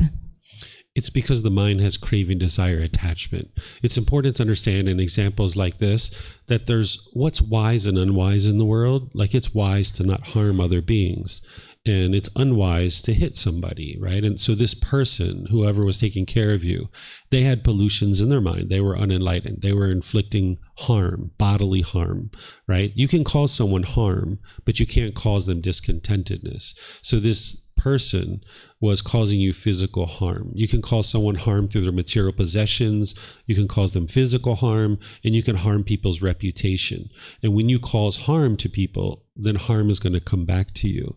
So I'm sure you're probably out of touch with that person, but that person for sure was experiencing harm, and as a result of causing you harm, there's going to be harm that comes to this person. So this person was doing something very unwise. They were causing physical harm to this other being. But what was causing the anger and the sorrow and the frustration is that the mind was craving for things to be a certain way. Maybe the mind wanted to be comfortable, right? There's craving permanent comfort. Wanted my sisters to tell mom and dad, wanted my mom and dad to do something specific. This is the longing, yearning. But it's not about what's wise or unwise, right? Because obviously we would like to be in an environment where people aren't physically assaulting us. So it's not that it's unwise to have an aspiration for that. But when you crave it, when you long for it, when you yearn for it, then that's when the mind's going to experience the discontentedness. So in this situation, it's very unwise for somebody to hit another person and cause physical injury, or even just not even an injury, but just hitting somebody. That's very unwise. But now that this person has been hit, if they crave permanent comfort, then the mind will become frustrated. I'll give you an example that's not someone hitting. If you, say, stump your toe on a chair in your living room, it's not the chair that's causing the mind to be frustrated in that situation. It's the mind craving permanent comfort of the body. And now when you stump your toe and you experience this physical pain, there's the physical pain that the body is experiencing. But then there's this second aspect, which is the mental anguish that the mind experiences. Because the mind is craving permanent comfort, when it experiences this discomfort in the body, not only do you experience the physical pain, but you experience the mental anguish along with it, which actually heightens the physical pain. When you get rid of your cravings, desires, attachments, when your mind is well trained, when you stump your toe, you'll still feel the physical pain, but you won't have the mental anguish to go along with it, because the mind understands that it's not possible for this body to be permanently comfortable. It's just not possible. So this is sometimes hard for people to see, but in that same situation where somebody's hitting you, they're causing physical pain, and that's part of what the individual is experiencing. But then when there's a craving in the mind for permanent comfort, that's going to produce the mental anguish, which heightens the pain. So in this situation, if you were older, you would have just been able to make the decision of say, hey mom, the lady hit me today and I'm not interested in being around her anymore, and I would like you to not have her come back anymore. And your mom would have been like, oh, sure, like what happened? And now they would have made decisions to ensure that person never came around you again. But at the age of 4, you didn't have that kind of wisdom to be able to do that. So even though this is very unfortunate, it is very unwise for this person to hit you, what was causing the mental anguish was the craving in the mind, wanting things to be a certain way. But just because that's what's causing the mental anguish doesn't mean we don't make wise decisions to be in a safe environment. We can still make wise decisions to be in a safe environment. But as you do train your mind, you can get to the point where you stump your toe on that furniture and you feel the physical pain, but there's no mental anguish that goes along with it. And because of this, the physical pain is very muted. It's very minimal compared to what you experience when your mind is untrained. Mm-hmm. Thank you. Yeah, you're welcome. Other questions? Yeah, have some questions around. We can pass some microphones back to the back. Oh, you have one? Yeah, go ahead, ma'am. And then if you guys could start passing microphones back, there's a gentleman back there that would like to ask questions. Just takes a second. Okay. Yeah. Hi, it's Debbie. Yes, my name is David. Okay. Mm-hmm. My name is Jessie, and my problem is also about trauma and pain, because yesterday I experienced another sexual harassment again because I traveled by myself and I was groped by a local guy. So I was frozen for 3 seconds and then shouted like all the scream words like fuck you things word. It's like all the trauma come back again. I feel so terrible because I was going to a bar, and then after that sexual harassment, I feel so uncomfortable around guys. So all the time, just like all the trauma came back because just after adulthood, I keep experiencing sexual harassment things, and every time, like, okay, I say, I let it go. I feel better because time healed my wounds. Okay, I feel sympathy for you. I think maybe you have some terrible things happen to you, so okay, I forgive you. And then another trauma happened again, another and another and another. It feels like it's my pain, and it's like my fault because, okay, maybe I shouldn't dress things like this, dress my sundress, or maybe I should cover my body, I should cover my face, whatever. It just feel like, okay, I let it go, but it comes back to me all the time. I can't control. I can't control other people's action. So I just want to know how to fill the gap between my mind and the reality. I want to treat people with kindness, with love. I want to say, okay, I forgive you, but it just comes back to me again and again. So, sure. Yeah. You said this happened at a bar, right? Okay. It's just a few walks from the bar. So I was going to enjoy myself, but it's just, yeah, it ruined my day. It ruined my whole day. And then I feel so uncomfortable being around with guys. Just every time it's like that. Okay, they just want to greet with me with politeness, but I just feel so uncomfortable. I want to cover my body. I want to just, okay. And yeah. Were you on your way to the bar? Is that where you? Yeah. Okay. I was on my way to the bar, but after the sexual harassment, and the batteries are impermanent. after that, I just feel. It's on. Is it on? See, everything's. There you go. Just every time it's like after that, and I feel Okay. so uncomfortable with people. I feel I have trust issue with people. Okay. Yeah. All right. So let me help you with this. Okay. So it's not about who's at fault. It's important not to think that way, that you're at fault or that you deserve this, right? This isn't the way you would ever like to think, because that's a very defeating way. And not that you're thinking that way necessarily, but I just put that in there because about what I'm about to share with you is that you should never think about it that you're at fault or to blame or anything like that, because that will kind of be a defeating way to look at the situation. But everything we experience is a result of our decisions. When we're making certain decisions, it's going to lead to certain results. And one of the things that you learn as part of the path to enlightenment is that it's very unwise to be in environments where people are using substances, right? When people are using alcohol and drugs, they don't have awareness of their mind and they're going to make unwise decisions. So going to a bar, you're much more likely to experience that, where you're being groped.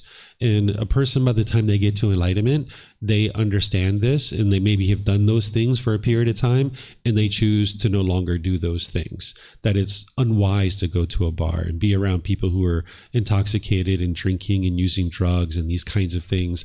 So as long as you put yourself in that environment, then you're going to experience these kinds of things. So again, it's not about who's at fault or who's to blame. You definitely didn't deserve this, but there were decisions that you made that cause and effect that's leading to this. Whereas if you didn't choose to go to that bar or around people who were intoxicated, you wouldn't be experiencing these kinds of things. So you would like to change the decisions that you're making, and this will change what you're experiencing. I'm not talking about like, yes, I know what you mean. The mic's not on. Yeah, I'm not talking about that. It's like I just on the walk. I'm on my way to any place, and a guy just sexual harassed me,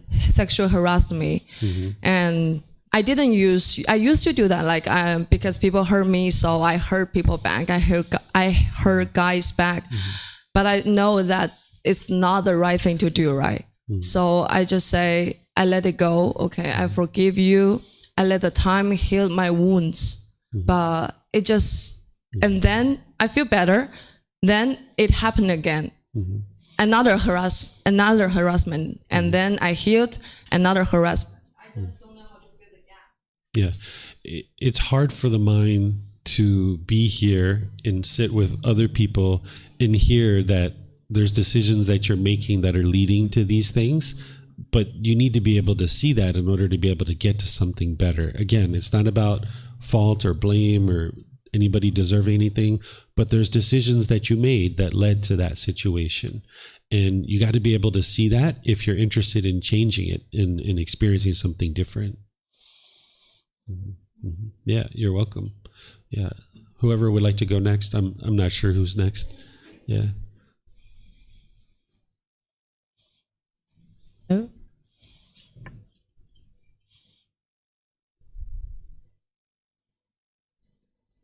Hello? Yep, I can hear you. So my question is about the fact that you are saying that feelings like anger, sadness, guilt are unnecessary. But how can you mark these as unnecessary when we were born with these feelings and they help us get away from certain situations? Like, imagine you're in an abusive relationship, can be mental or physical. The reason that you're getting out of it is because you're experiencing these feelings of discomfort. So how can you live a life with no sadness, no guilt, no anger? That would just mean that you would stay in a relationship because you're not experiencing the feeling of discomfort. Mm-hmm. So right now, that's the way that your mind currently thinks, and that's the way you operate, that when you get sad, you might move away from a relationship, because this is what the mind does when it lacks wisdom, is that it thinks that those painful feelings are being caused by something external. So what the mind will do is it'll push people away, or it'll push the situation away, thinking that that solves the problem. But you can see that it doesn't solve the problem, because the mind just gets frustrated or irritated or annoyed about something else.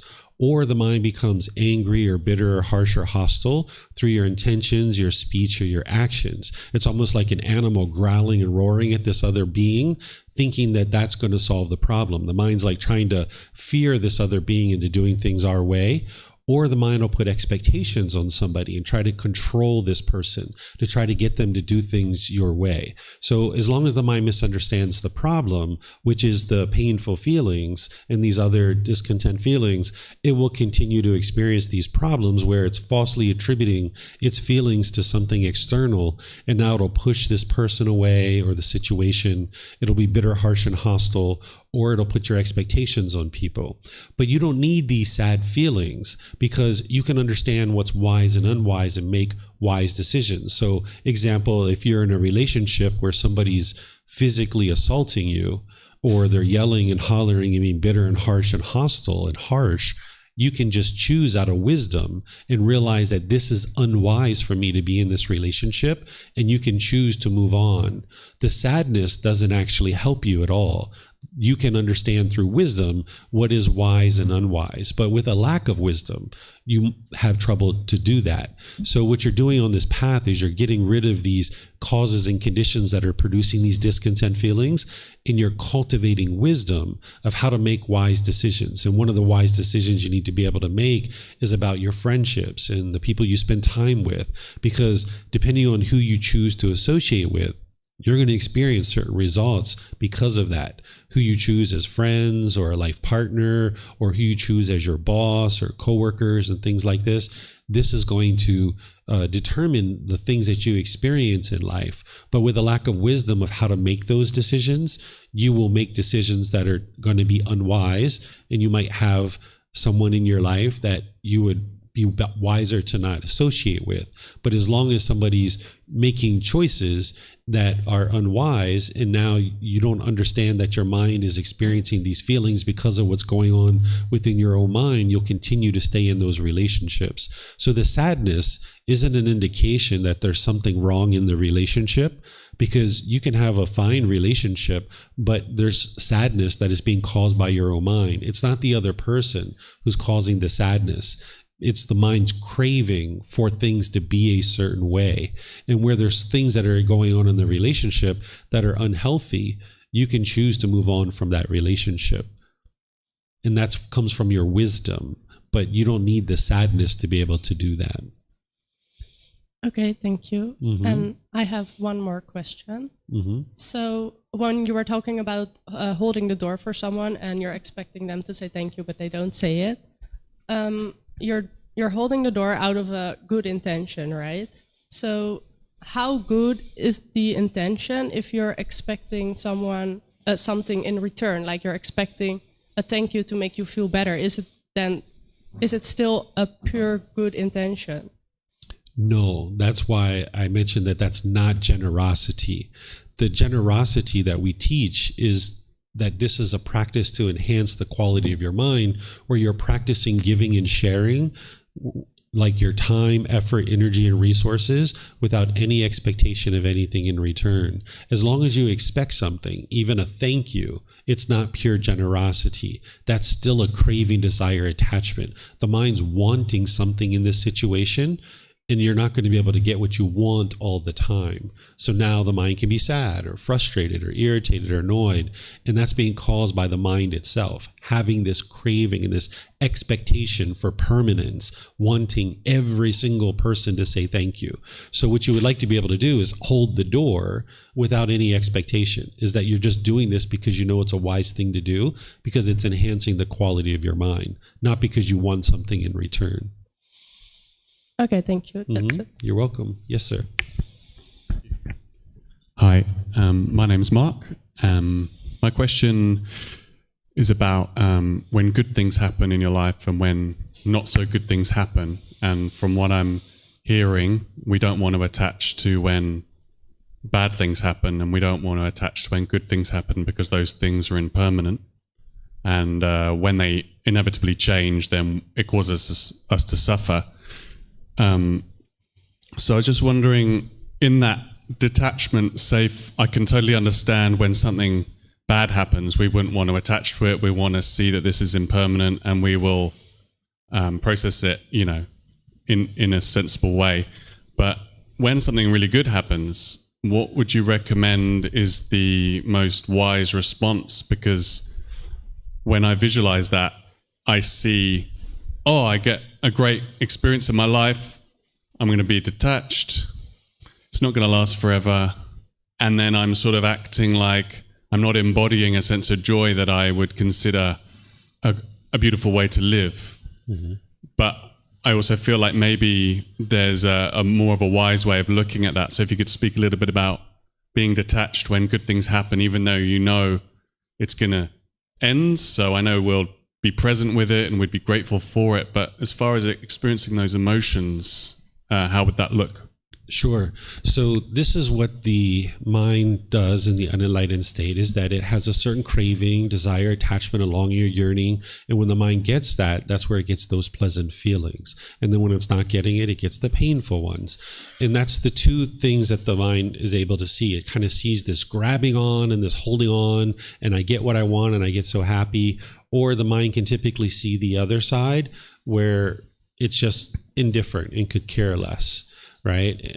These are two opposite sides of the spectrum.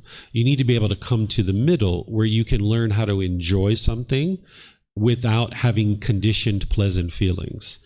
I'll explain you some examples. Say your mom calls you up and says, "Hey, I heard you got a new apartment. I heard you got a new flat, a new condo. I'm available this Friday. I'd like to come see you. How about I come see you?" And maybe this is Tuesday that she's talking to you.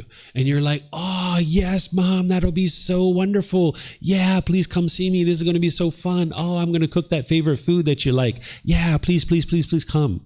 She's like, "All right, cool. I'll see you on Friday." Right? So now you're so excited, right? But now on Thursday, she calls you and she says, "Hey, I'm so sorry. Plans have changed. I can't come."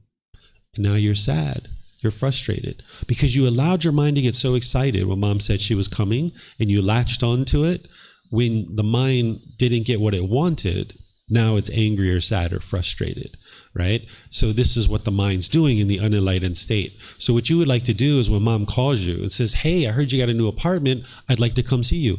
Hey, mom, that would be great. That would be really wonderful to spend time with you. I really enjoy that a lot. Sure, if you'd like to come over, please do. I'll make that favorite food for you. That'll be a great time. But all the while in your mind, you got to remind yourself that this is impermanent. Things can easily change.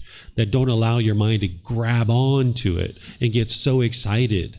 Because now when she calls you on Thursday and she says, hey, I can't come. Hey, no worries, mom. I understand. You got other things going on. Whenever you'd like to come, I'll be here. It'd be wonderful to see you. So that you can learn how to do this. And then let's just say mom does show up on Friday. You just enjoy your time with mom. You know that that's impermanent.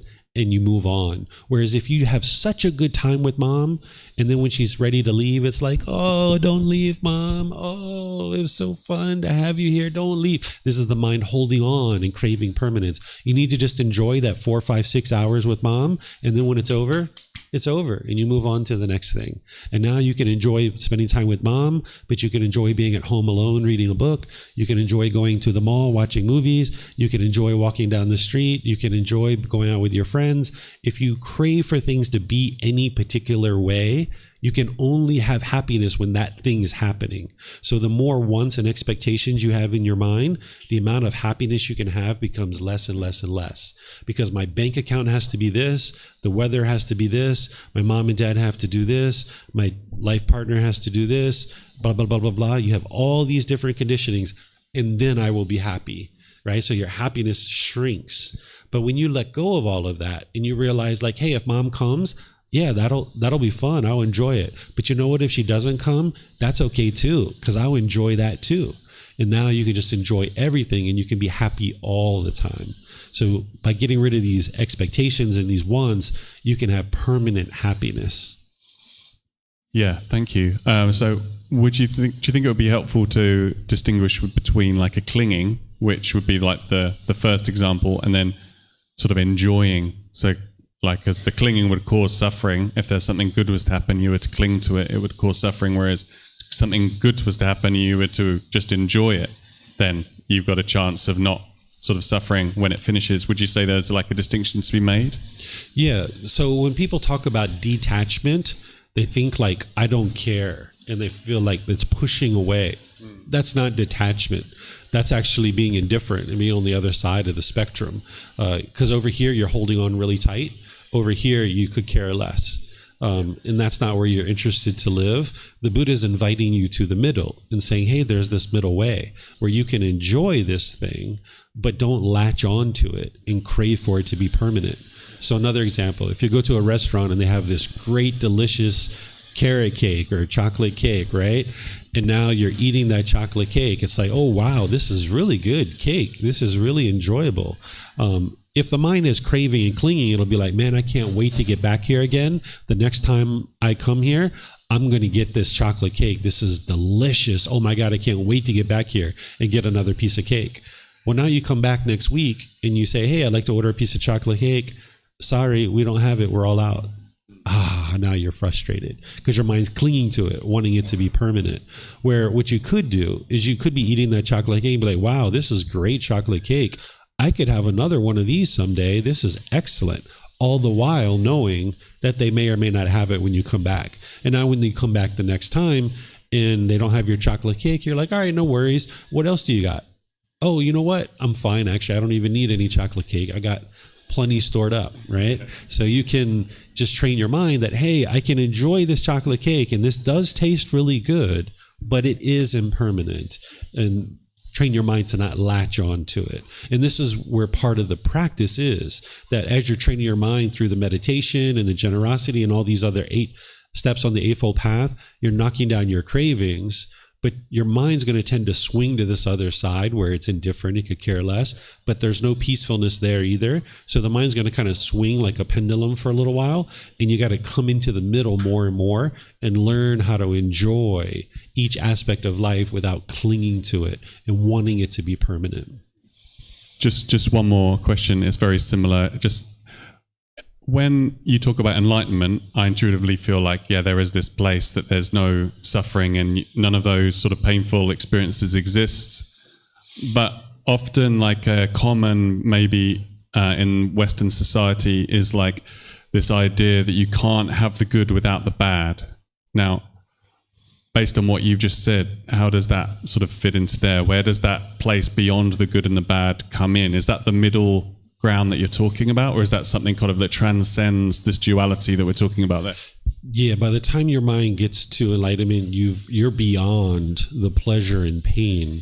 You know, in the West, they don't really know the teachings of the Buddha very well, unfortunately. You know, there's a lot of misunderstandings there.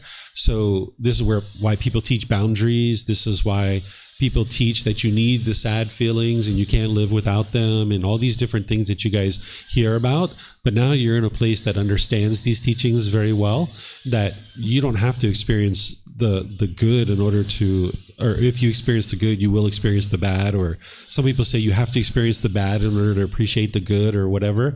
This isn't actually true. That's what the mind experiences in the unenlightened state. So that's what it thinks this life is all about, and that's all it's ever known.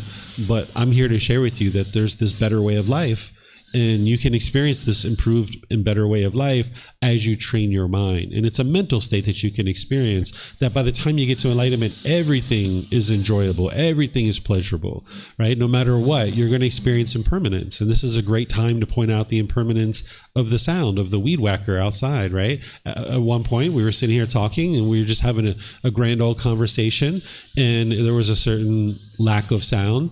Now we've got some sound with the weed whacker outside. It's just impermanence. It's going to go away. We don't have to allow it to affect our mind. Whereas if we craved the way it was before, now when we hear that sound, we'd be frustrated and agitated. But we can just carry on with our conversation, completely being unaffected by this impermanent situation. That this is impermanent, and so was the sound earlier, or the lack thereof. That was impermanent too. Whereas if we crave that lack of sound, then when we hear some sound, you'll be frustrated or annoyed or agitated. But you can just understand, oh, it's impermanent. See, it's almost gone, right? It's just impermanence. That's it. You don't have to be frustrated or agitated or annoyed. Thank you. Mm-hmm. You're welcome. Thanks. Mm-hmm. Other questions? Yes, ma'am. You have a question? Could you get a mic? Oh, you don't have a question? Oh, okay. Okay. Thank you. I'm Sunny. I have questions. You said everybody have a desire, and the desire didn't come true. People will feel disappointed, feel unhappy. So we need to let it go. We need to give up. I think it's very useful, but I feel something we didn't let it go. We can. We need to insist it. I made example. People want to a far place, so people invented bike, car, train, airplane, or spaceship. The progress is very difficult. If the inventor felt it's very difficult, so I give up. But we can't go to the place now. So I have my question is how to choose when we face the problem. Is let it go, or we insist it and overcome it? How do we base what? I'm sorry. How to choose when we face the problem, when we face our frustrated?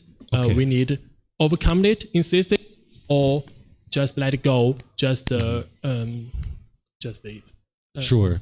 Anytime the mind is experiencing any of these discontent feelings, this is the mind craving and desiring, wanting something. And as long as you're holding on to that thing that you want, you'll keep experiencing the discontentedness over and over and over again. So when we talk about facing the problem that you need to face is your own discontentedness. And what's causing that is the craving. So that's why you don't have to go out into the world and change other people. You only need to change your own mind.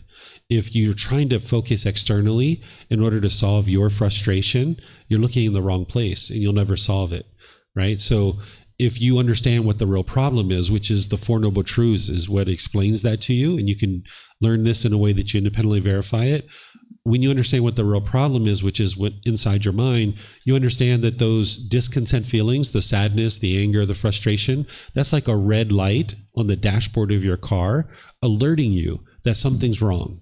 And you need to pull over and you need to investigate. You need to look inward and figure out, what are the cravings? What's the longing? What's the yearning that the mind wants? What is it wanting? And then when you figure that out, you can train your mind to let that go and train your mind to no longer hold on to that. So I didn't say that everybody has desire. What I said was everybody is born with craving, desire, attachment. By the time you get to enlightenment, you don't have craving, desire. You don't have this longing, yearning, this wanting things to be a certain way. Whereas if the mind wants something to be a certain way, it can't be that way permanently.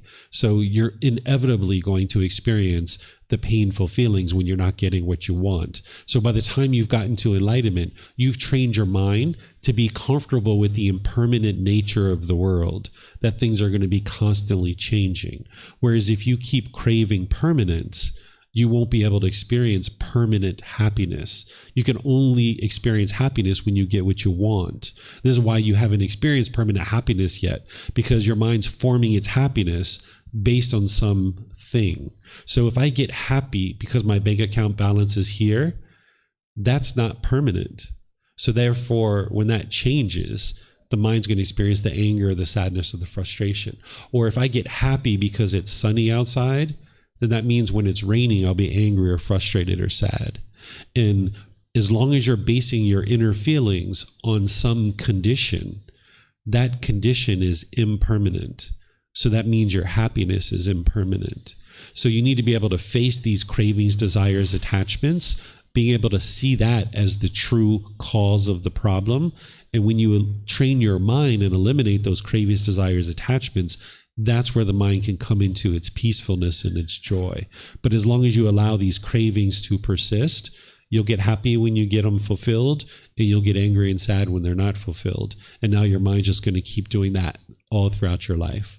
But when you look inward and you train your mind and you cultivate this wisdom, you can train your mind, eliminating the cravings, desires, attachments, and get to the peace and joy, which is permanent. Essentially, what you're doing on the path to enlightenment is you're rewiring the mind to no longer form its inner feelings based on some condition.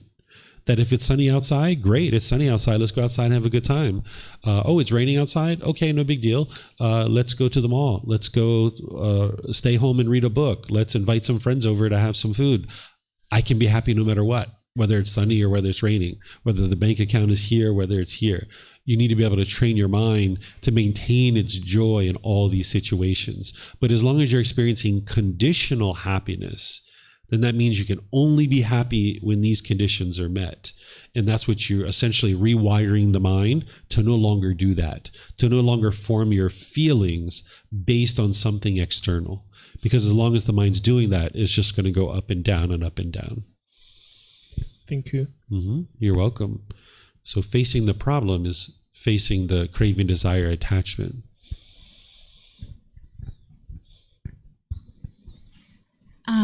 My name is Galit, and I have a quick question. So you mentioned early on the belief in Santa Claus.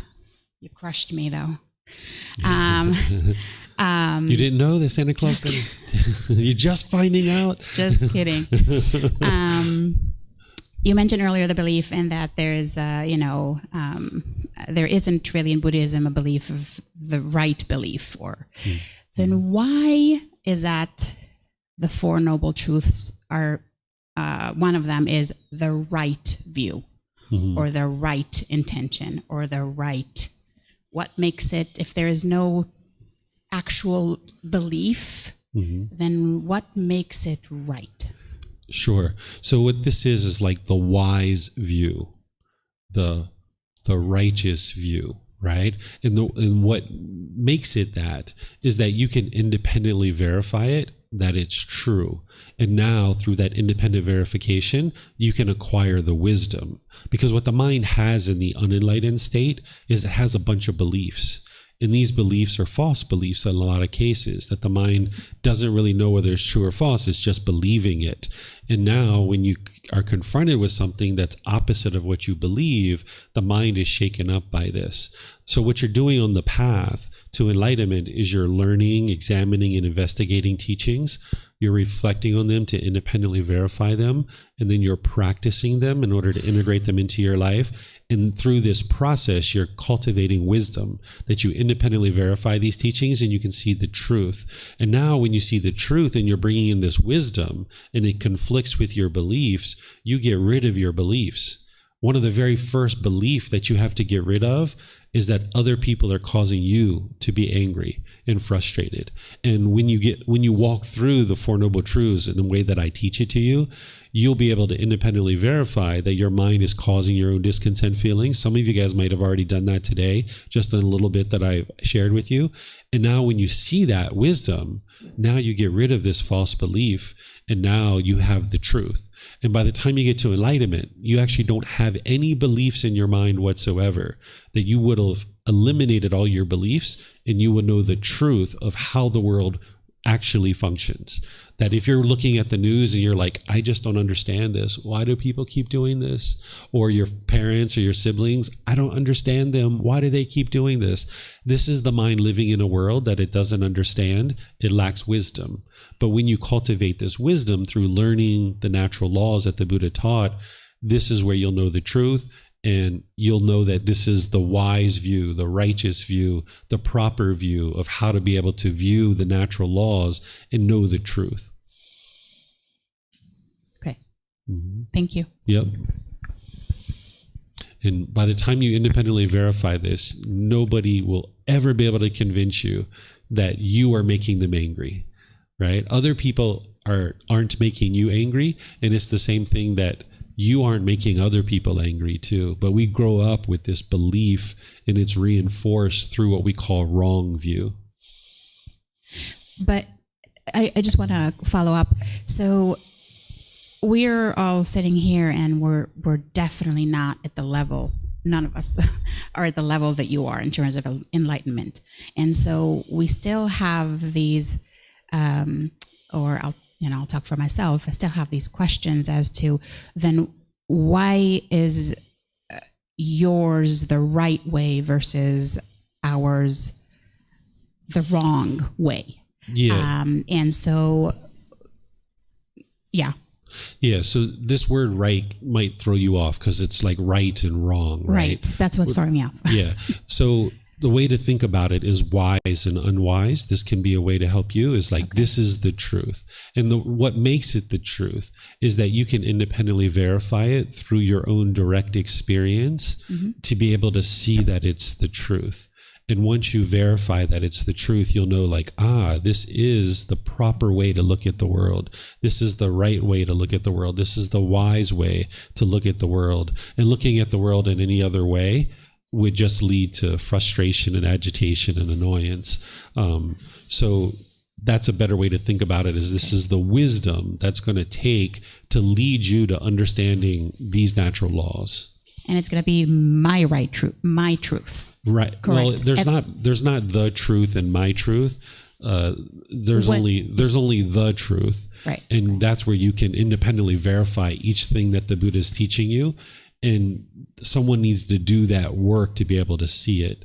And then when you do that work to be able to see this, then you're like, I see. Yeah, this is actually true 100%. And then you learn how to practice it more and more and more and more and integrate it into your life more and more and more. Okay. Thank you. Yeah. Yeah.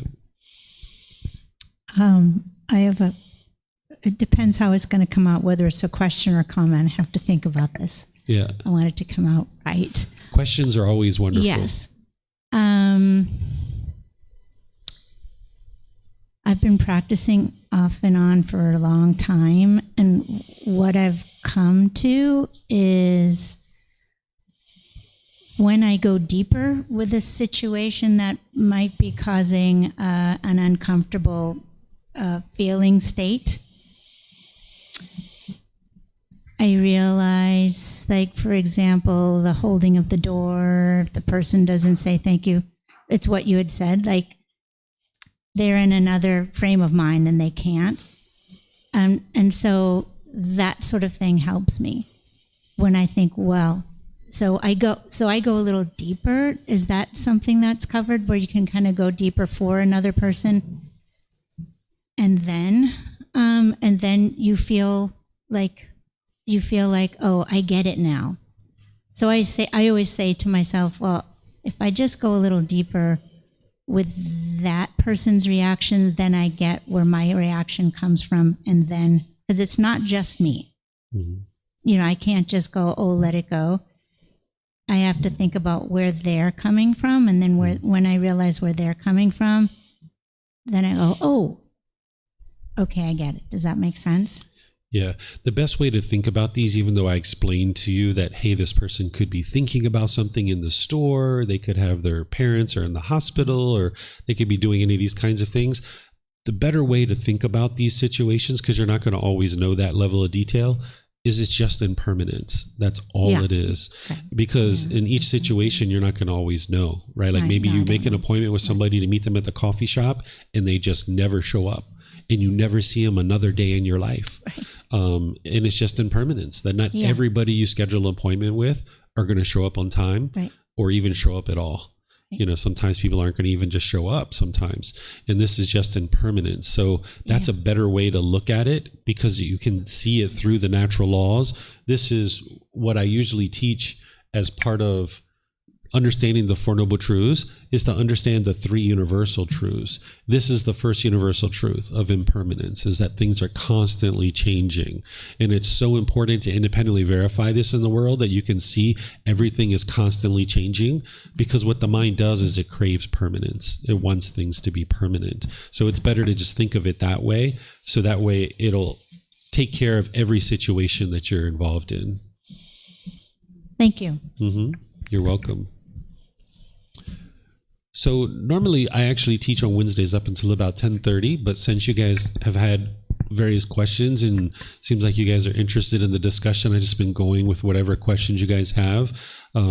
You guys are welcome to come and go as you please. I'd also like to honor the people who are interested in asking more questions. So I think a couple of you guys still have questions. So I'm just going to keep taking questions. But if you guys have somewhere to go, feel free to come and go as you please. I'm not attached or clinging or craving for anybody to stay here. So as you come and go, you're not being rude. You're not being disrespectful. If you have something you need to do, feel free to head out. But yeah, if you'd like to go ahead and ask a question. And also, if anybody would like to stick around after class, we can talk privately as well.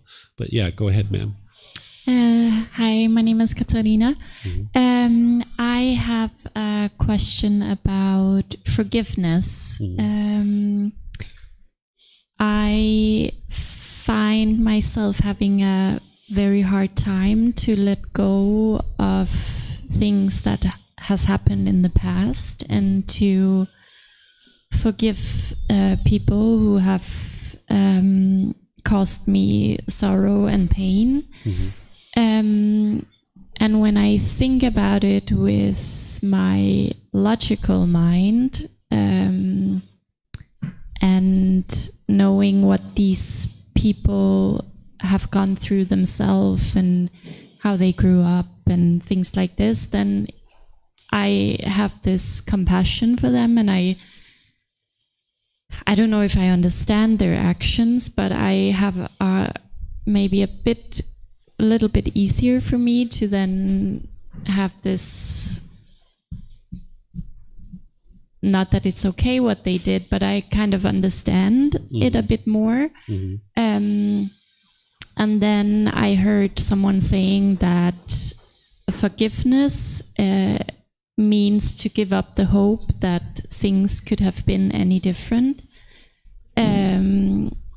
And then someone else told me that there is nothing to forgive because the past doesn't exist anymore. So there is nothing to forgive. So I guess I'm just wondering if you have any good advices that when it comes to letting go and to forgive. Yeah. Sure. So you mentioned that you have this question about forgiving people that have caused you sorrow, right? So it's not other people that are causing your mind to experience that sorrow. it's the mind itself. It's craving for this person to do things a certain way. And then when they don't do it that way, then that's when the sorrow is experienced. So in that respect, there's really nothing to forgive. While somebody might have done something unwise, they could have very easily done something unwise, the mind itself is what's causing the sorrow. So let me give an example here. It's like, say somebody, I don't own a car, but just say somebody stole my car, stole my motorbike. I have a motorbike. Say someone stole my motorbike. They've caused me harm because now I can't go here to the temple. I can't go to get food. I can't take my son to school. They've caused me harm, right? And that person, because they've stolen my material possession, they've caused me harm. But the mind, if it feels angry or sorrow, it's causing its own anger and sorrow because the mind's holding on, wanting this motorbike to be permanent, when in reality, this motorbike is impermanent. So I don't need to forgive this person for the sorrow because my mind is causing it itself. What I need to be able to do is I need to be able to get rid of my craving, desire, attachment in order to eliminate the sorrow. But now I can still make wise decisions to try to figure out, hey, should I call the police? Should we put out a notice online for this motorbike? You know, how could I maybe try to acquire it back again?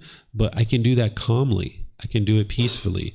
If I do it with sorrow, or I do it with anger, or I do it with fear, I'm going to make unwise decisions along the way. I might go down to the police station and yell and holler and scream, or I might get frustrated and agitated at my wife or my son or somebody else or a neighbor, or I might start scheming and thinking that one of my neighbors stole it, and all these other things. Your mind kind of, because of its delusion, it goes down, down, down, down, and down. So there's nothing to forgive, because when you're experiencing that sorrow, it's coming from within your own mind. And you need to be able to see this more and more clearly. While this person may have done something unwise, the sorrow itself is being caused by the mind.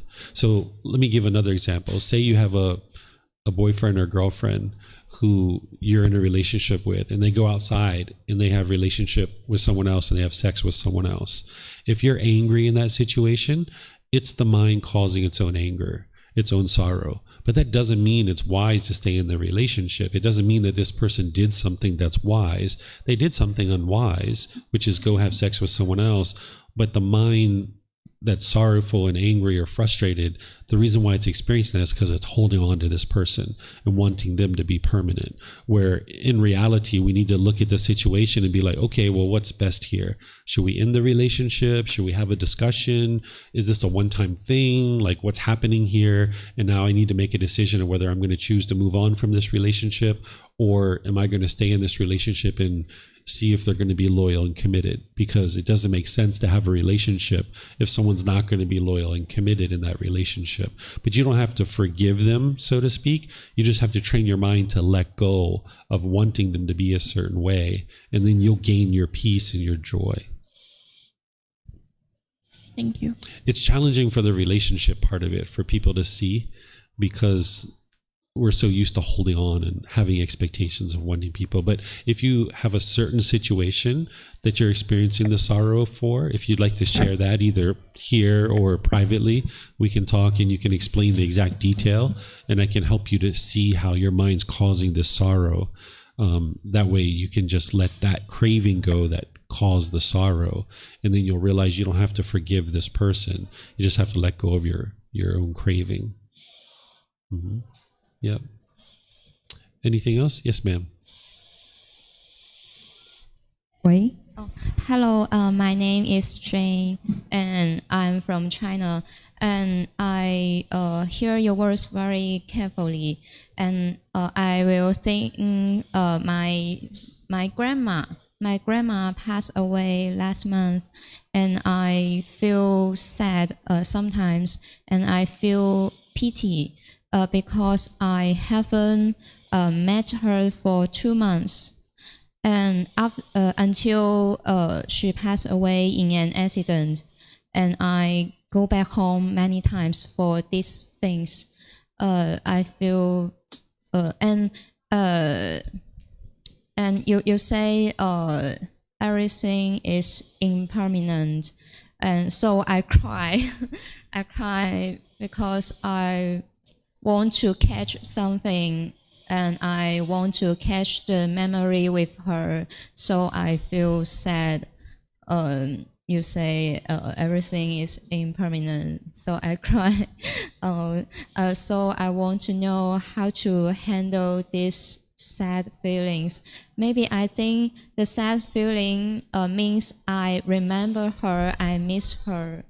Maybe it's good feelings.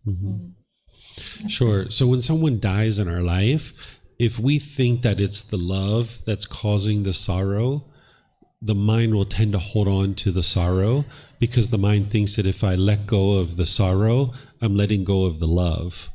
And you need to be able to see that the sorrow is being caused by the mind's craving and holding on and wanting grandma to be permanent. And now that she's died, the mind's not getting what it wants. So therefore the sorrow is coming in.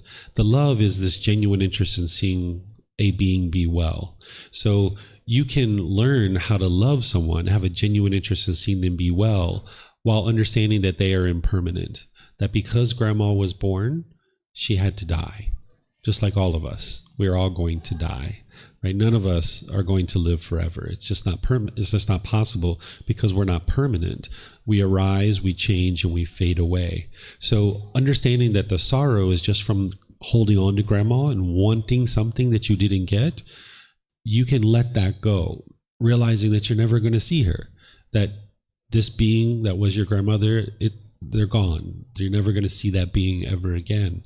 Train your mind to let that go, and then focus on the things that you guys did that you enjoyed, that you spent time with her. Be thankful that she was in your life and you were able to enjoy the time that you spent together. Sometimes when someone dies, someone might say, I'm sorry for your loss. And what I suggest you do is you don't think of it that way. You think of it as like, hey, I didn't lose anything. I gained a wonderful life with this woman who obviously was impactful in your life, and be like, wow, I really gained something here, that I got to spend whatever amount of time it is that I spent with my grandmother.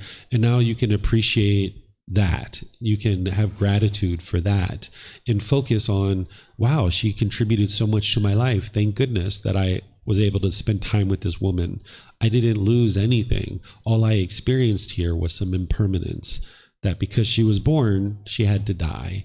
And the only thing that's happening is your mind is holding on. So you can't experience that joy that you had with grandma, because the mind's still wanting her to be here when she's never going to be here ever again. And you just need to train your mind to let that go, so that now the joy and the appreciation and the gratitude can come shining through. And now you can think fondly of this relationship. Thank you. Thank you. You're welcome. Hello, my name is Victor, and I have let me think. What should I understand what you said? Maybe we can accept the feelings, and they comes and go, and what we should do is to develop a wisdom to understanding what is going on, about how the feelings comes, or what the men are doing. Should I can I understand what you said as this way? I'm not sure that I understand you 100%. So let me just reply in a way that I think is going to be helpful. And then if you have follow-up question, just let me know. Okay. So when we were talking earlier about training the mind to let go with breathing mindfulness meditation and generosity, that's really helpful for the mind, because as you're experiencing the discontent feelings like anger and sadness and frustration starting to arise, you can cut them off and let them go. and you can preserve your mind so that it doesn't need to experience the anger and the sadness and frustration. And if you do this enough, you'll completely rewire the mind where it will never experience anger and sadness and those discontent feelings ever again. So that's why there's this continuous ongoing training that you use the Eightfold Path. But then when you've trained your mind enough, you get to the point where anger no longer arises. So whenever you experience any discontent feelings starting to arise, you might notice it as a bodily sensation first, where like with anger, you might notice tingling in the body, rising up towards the head, tightening in the chest, tightening in the throat, heat in the face, pressure in the skull. You can cut this off. This is like an early warning system, alerting you that you're about to become angry or sad or frustrated or some other discontent feeling. And if you can get to the point where your mind is so well trained and disciplined and you have control that when you notice those feelings starting to arise, you can cut it off and let it go. And you'll protect your mind so that you don't have to experience these discontent feelings and essentially rewire the mind. I don't know if I answered your question or not, but I thought what you were maybe asking was, how to get rid of the anger on a day-to-day basis. Did I answer your question, or is there something else you would like to ask? Maybe you would like someone to translate for you? Would you like someone to translate for you? Let me think about it. Okay. Maybe and you can also come up after class too, and we can talk, maybe take our time a little bit more, and I can understand you. Mm-hmm. Did I see another question somewhere? Mm-hmm. Yes, ma'am. Hi, I'm Iris. I want to ask a question about that. I think there is always conflict about just let it go. Yeah, because sometimes if I want a better life, I always need to set a goal for myself. For example, if I want to start my exercise, I want myself to be more fit. If I want to change a job, I want to get better salary or better career path. But if I already have the goal, I won't ignore it. I need to very clear goal to I already make so much effort, I spend so much energy at that. So if I don't get the good outcome, I just can't ignore it. Yeah. Yeah. So when we say let it go, it doesn't mean that you choose to no longer pursue that thing. What we're talking about is letting go of this mental longing, this strong eagerness. This is what a craving, desire, attachment is. So if the mind chases after a new job and it's longing, yearning, and it's chasing after this thing, if you get your new job, you'll be happy and excited. But if you don't get it, you'll be angry or sad or frustrated or some other discontent feeling. That's like the two sides of the spectrum, is like chasing after this job. And then if I get it, I'm happy. And if I don't, I'm angry.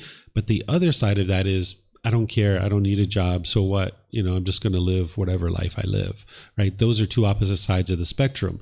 What an individual needs to learn how to do is pursue this career, pursue this job as an objective, as a goal, as an interest, and make wise decisions to gradually work towards it. But when we operate through craving, desire, attachment, this is the mind's selfishness, where it's has almost this unquenchable thirst where the mind is chasing after the objects of its affection and thinking that the next new shiny object waiting around the corner is going to provide some lasting satisfaction. And it can only be happy if it gets what it wants. And that's what you're looking to avoid. That's what you're looking to eliminate from the mind, where you can just gradually work towards this job. And if you get it, great, that's wonderful. I got this new job, but all the while knowing it's impermanent and it's going to end at some point. And if you don't get it, hey, that's fine too. I'll just find another job. I'll look somewhere else because I'm not going to be able to get every single job that I apply for.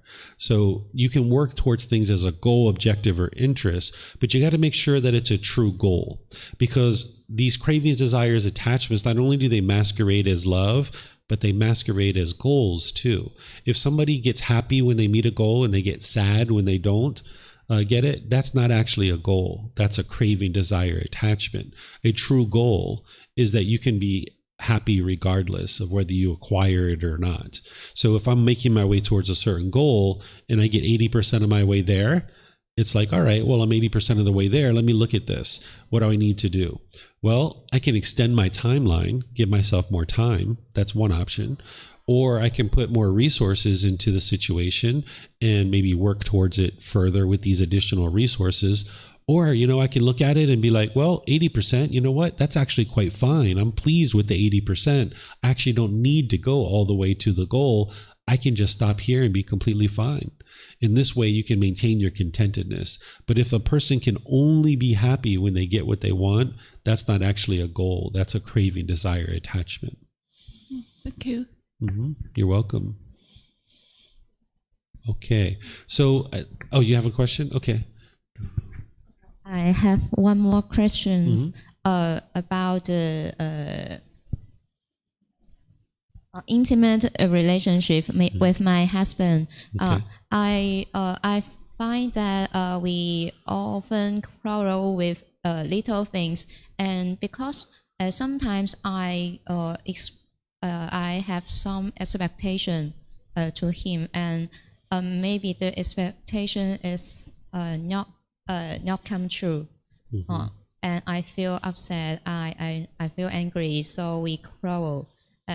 For example, in September, I fly to another city, to our hometown, and he said he would pick me up from the airport to our home, from the airport back home, and he drive for more than 1 hour to the airport, and he wanted to pick me up, but he drive the wrong way, and he and when his car goes through in front of me, but he can't stop because the rules is not allowed stop here. So he drives in front of me, and I should wait, and I should put my suitcase to upstairs and go a long way to the parking and find his car. And I feel very upset because because I go boarding the plane, I expect he can pick me up and we can feel very happy. We can go back home together. I expect that, but it doesn't come true. And he makes some efforts and he drive more than 1 hour to the airport. But I think the result is bad. I wait for a long time and I should take my suitcase, go a long distance to find him. I think the experience is a little bad, so I feel angry and he feel angry too. So we have no conversation that day. So how can I handle this situation? Maybe I shouldn't have expectation or something else. Yeah, that's what it is. It's the craving, desire, attachment. It's the same exact thing. Anytime your mind is discontent, it's always craving, desire, attachment. And the people that you're closest to, that's where your attachments will be the strongest. Your parents, your siblings, your life partner, your children, boss, coworker, people like this. That's why oftentimes people think that the problem is them, because you go out with your friends and it's like, oh, we have a great time. Yes, everything's wonderful. Yes. But that's because you're not as attached to them. But with your husband, you really want him to be a certain way. Your mind is attached, you're craving very deeply. So there's a lot of training that you need to do in order to get to the point where you let go. And you're not wanting your partner to be a certain way, because you're going to crush the relationship.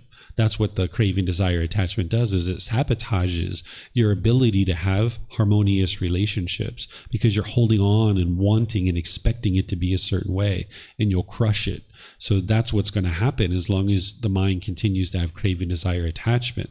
But when you can learn how to love unconditionally, then you'll be able to be harmonious in all situations. I will share with you, though, as long as there's any kind of sexual contact and intimacy, there's going to be craving, desire, attachment. There's going to be agitation and frustration.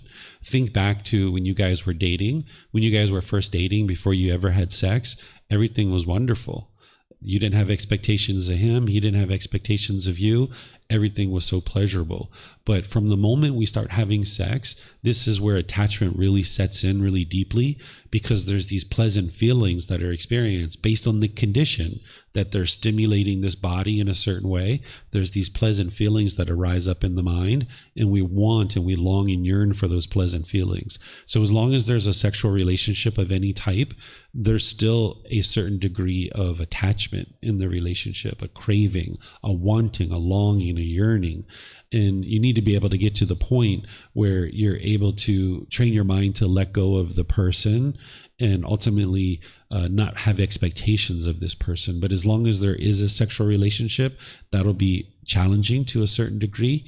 But there's things that you can be doing, certain training that you can do, the Eightfold Path, and then other things that are going to train your mind to let go. And it takes me time to explain this to you. I can't really explain it in just 1 minute or 5 minutes. That's why we have these courses and retreats and ongoing programs that you can learn in. There's the books, the audiobooks, and all these things, so you can slowly train your mind to let go and not put expectations on each other. If you would like to train your mind, there's help for you. It's available at no cost. You can download our books for free. You can take them and go print them. You can get printed versions here by just reimbursing us for the printing cost, or you can order it on Amazon if your country has access to that. And then you can attend our classes and our courses and our retreats. They're all live streamed. You can watch them. You can come here to the temple, but if you're not here in Chiang Mai, you can watch them online. Or you can even watch the recording. If you can't attend live, you can watch the recordings. So you're going to need this slow, gradual, consistent training to train your mind to not want your husband to be a certain way, because it'll just cause problem after problem after problem. Mm-hmm. Okay, thank you. Yep, I will stay for a month, so maybe I have a chance to go here many times. Yeah, you can come Sunday, Wednesday, Saturdays, and then next week we have a course Monday through Friday. It's 9 a.m. to 3 p.m. There's a course that you can take. You'll see it on the bulletin board over there, and you'll see it on our website. You can see all the details, and you're welcome to come. It's all available at no cost. Okay, thank you. Yeah, you're welcome. Okay, so I'm going to end class here by just thanking all of you guys. Thank you for joining. Nice to see all of you guys. Nice to spend time with you guys. You see the impermanent nature of the world, that our class has changed. There's not as many people here anymore, right? So this is just all impermanence. You can maintain your joy, right? Nobody's done anything wrong or harmful. It's just people come and go. That's normal. So thank you guys for being interested to learn. Thank you for being dedicated to learn and ask questions and not, ask for help. If you'd like help, you're more than welcome to come see me either after class or even when I'm not teaching classes. Students sometimes schedule appointments with me to sit down and talk. And like I mentioned, it's all available at no cost, even the private guidance to personal support. Even as you travel, you can schedule online and we can meet in Zoom and meet one-on-one, because you're going to need consistent ongoing help to be able to train your mind to get to enlightenment. A Buddha can get to enlightenment by themselves, but everyone else is going to need teachers and guides to help them. So you're going to need help to be able to learn these teachings. And then essentially what a teacher is a tour guide, kind of pointing out to you the things that you need to learn, but it's you that's actually doing the work. So if you guys would like to learn more, you're more than welcome to come back. And perhaps I'll see you guys in one of these future classes. Whatever you choose to do, have a wonderful day, and perhaps we'll see you next time. So Sawadee Krap. Sawadee Krap.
Thank you again for watching.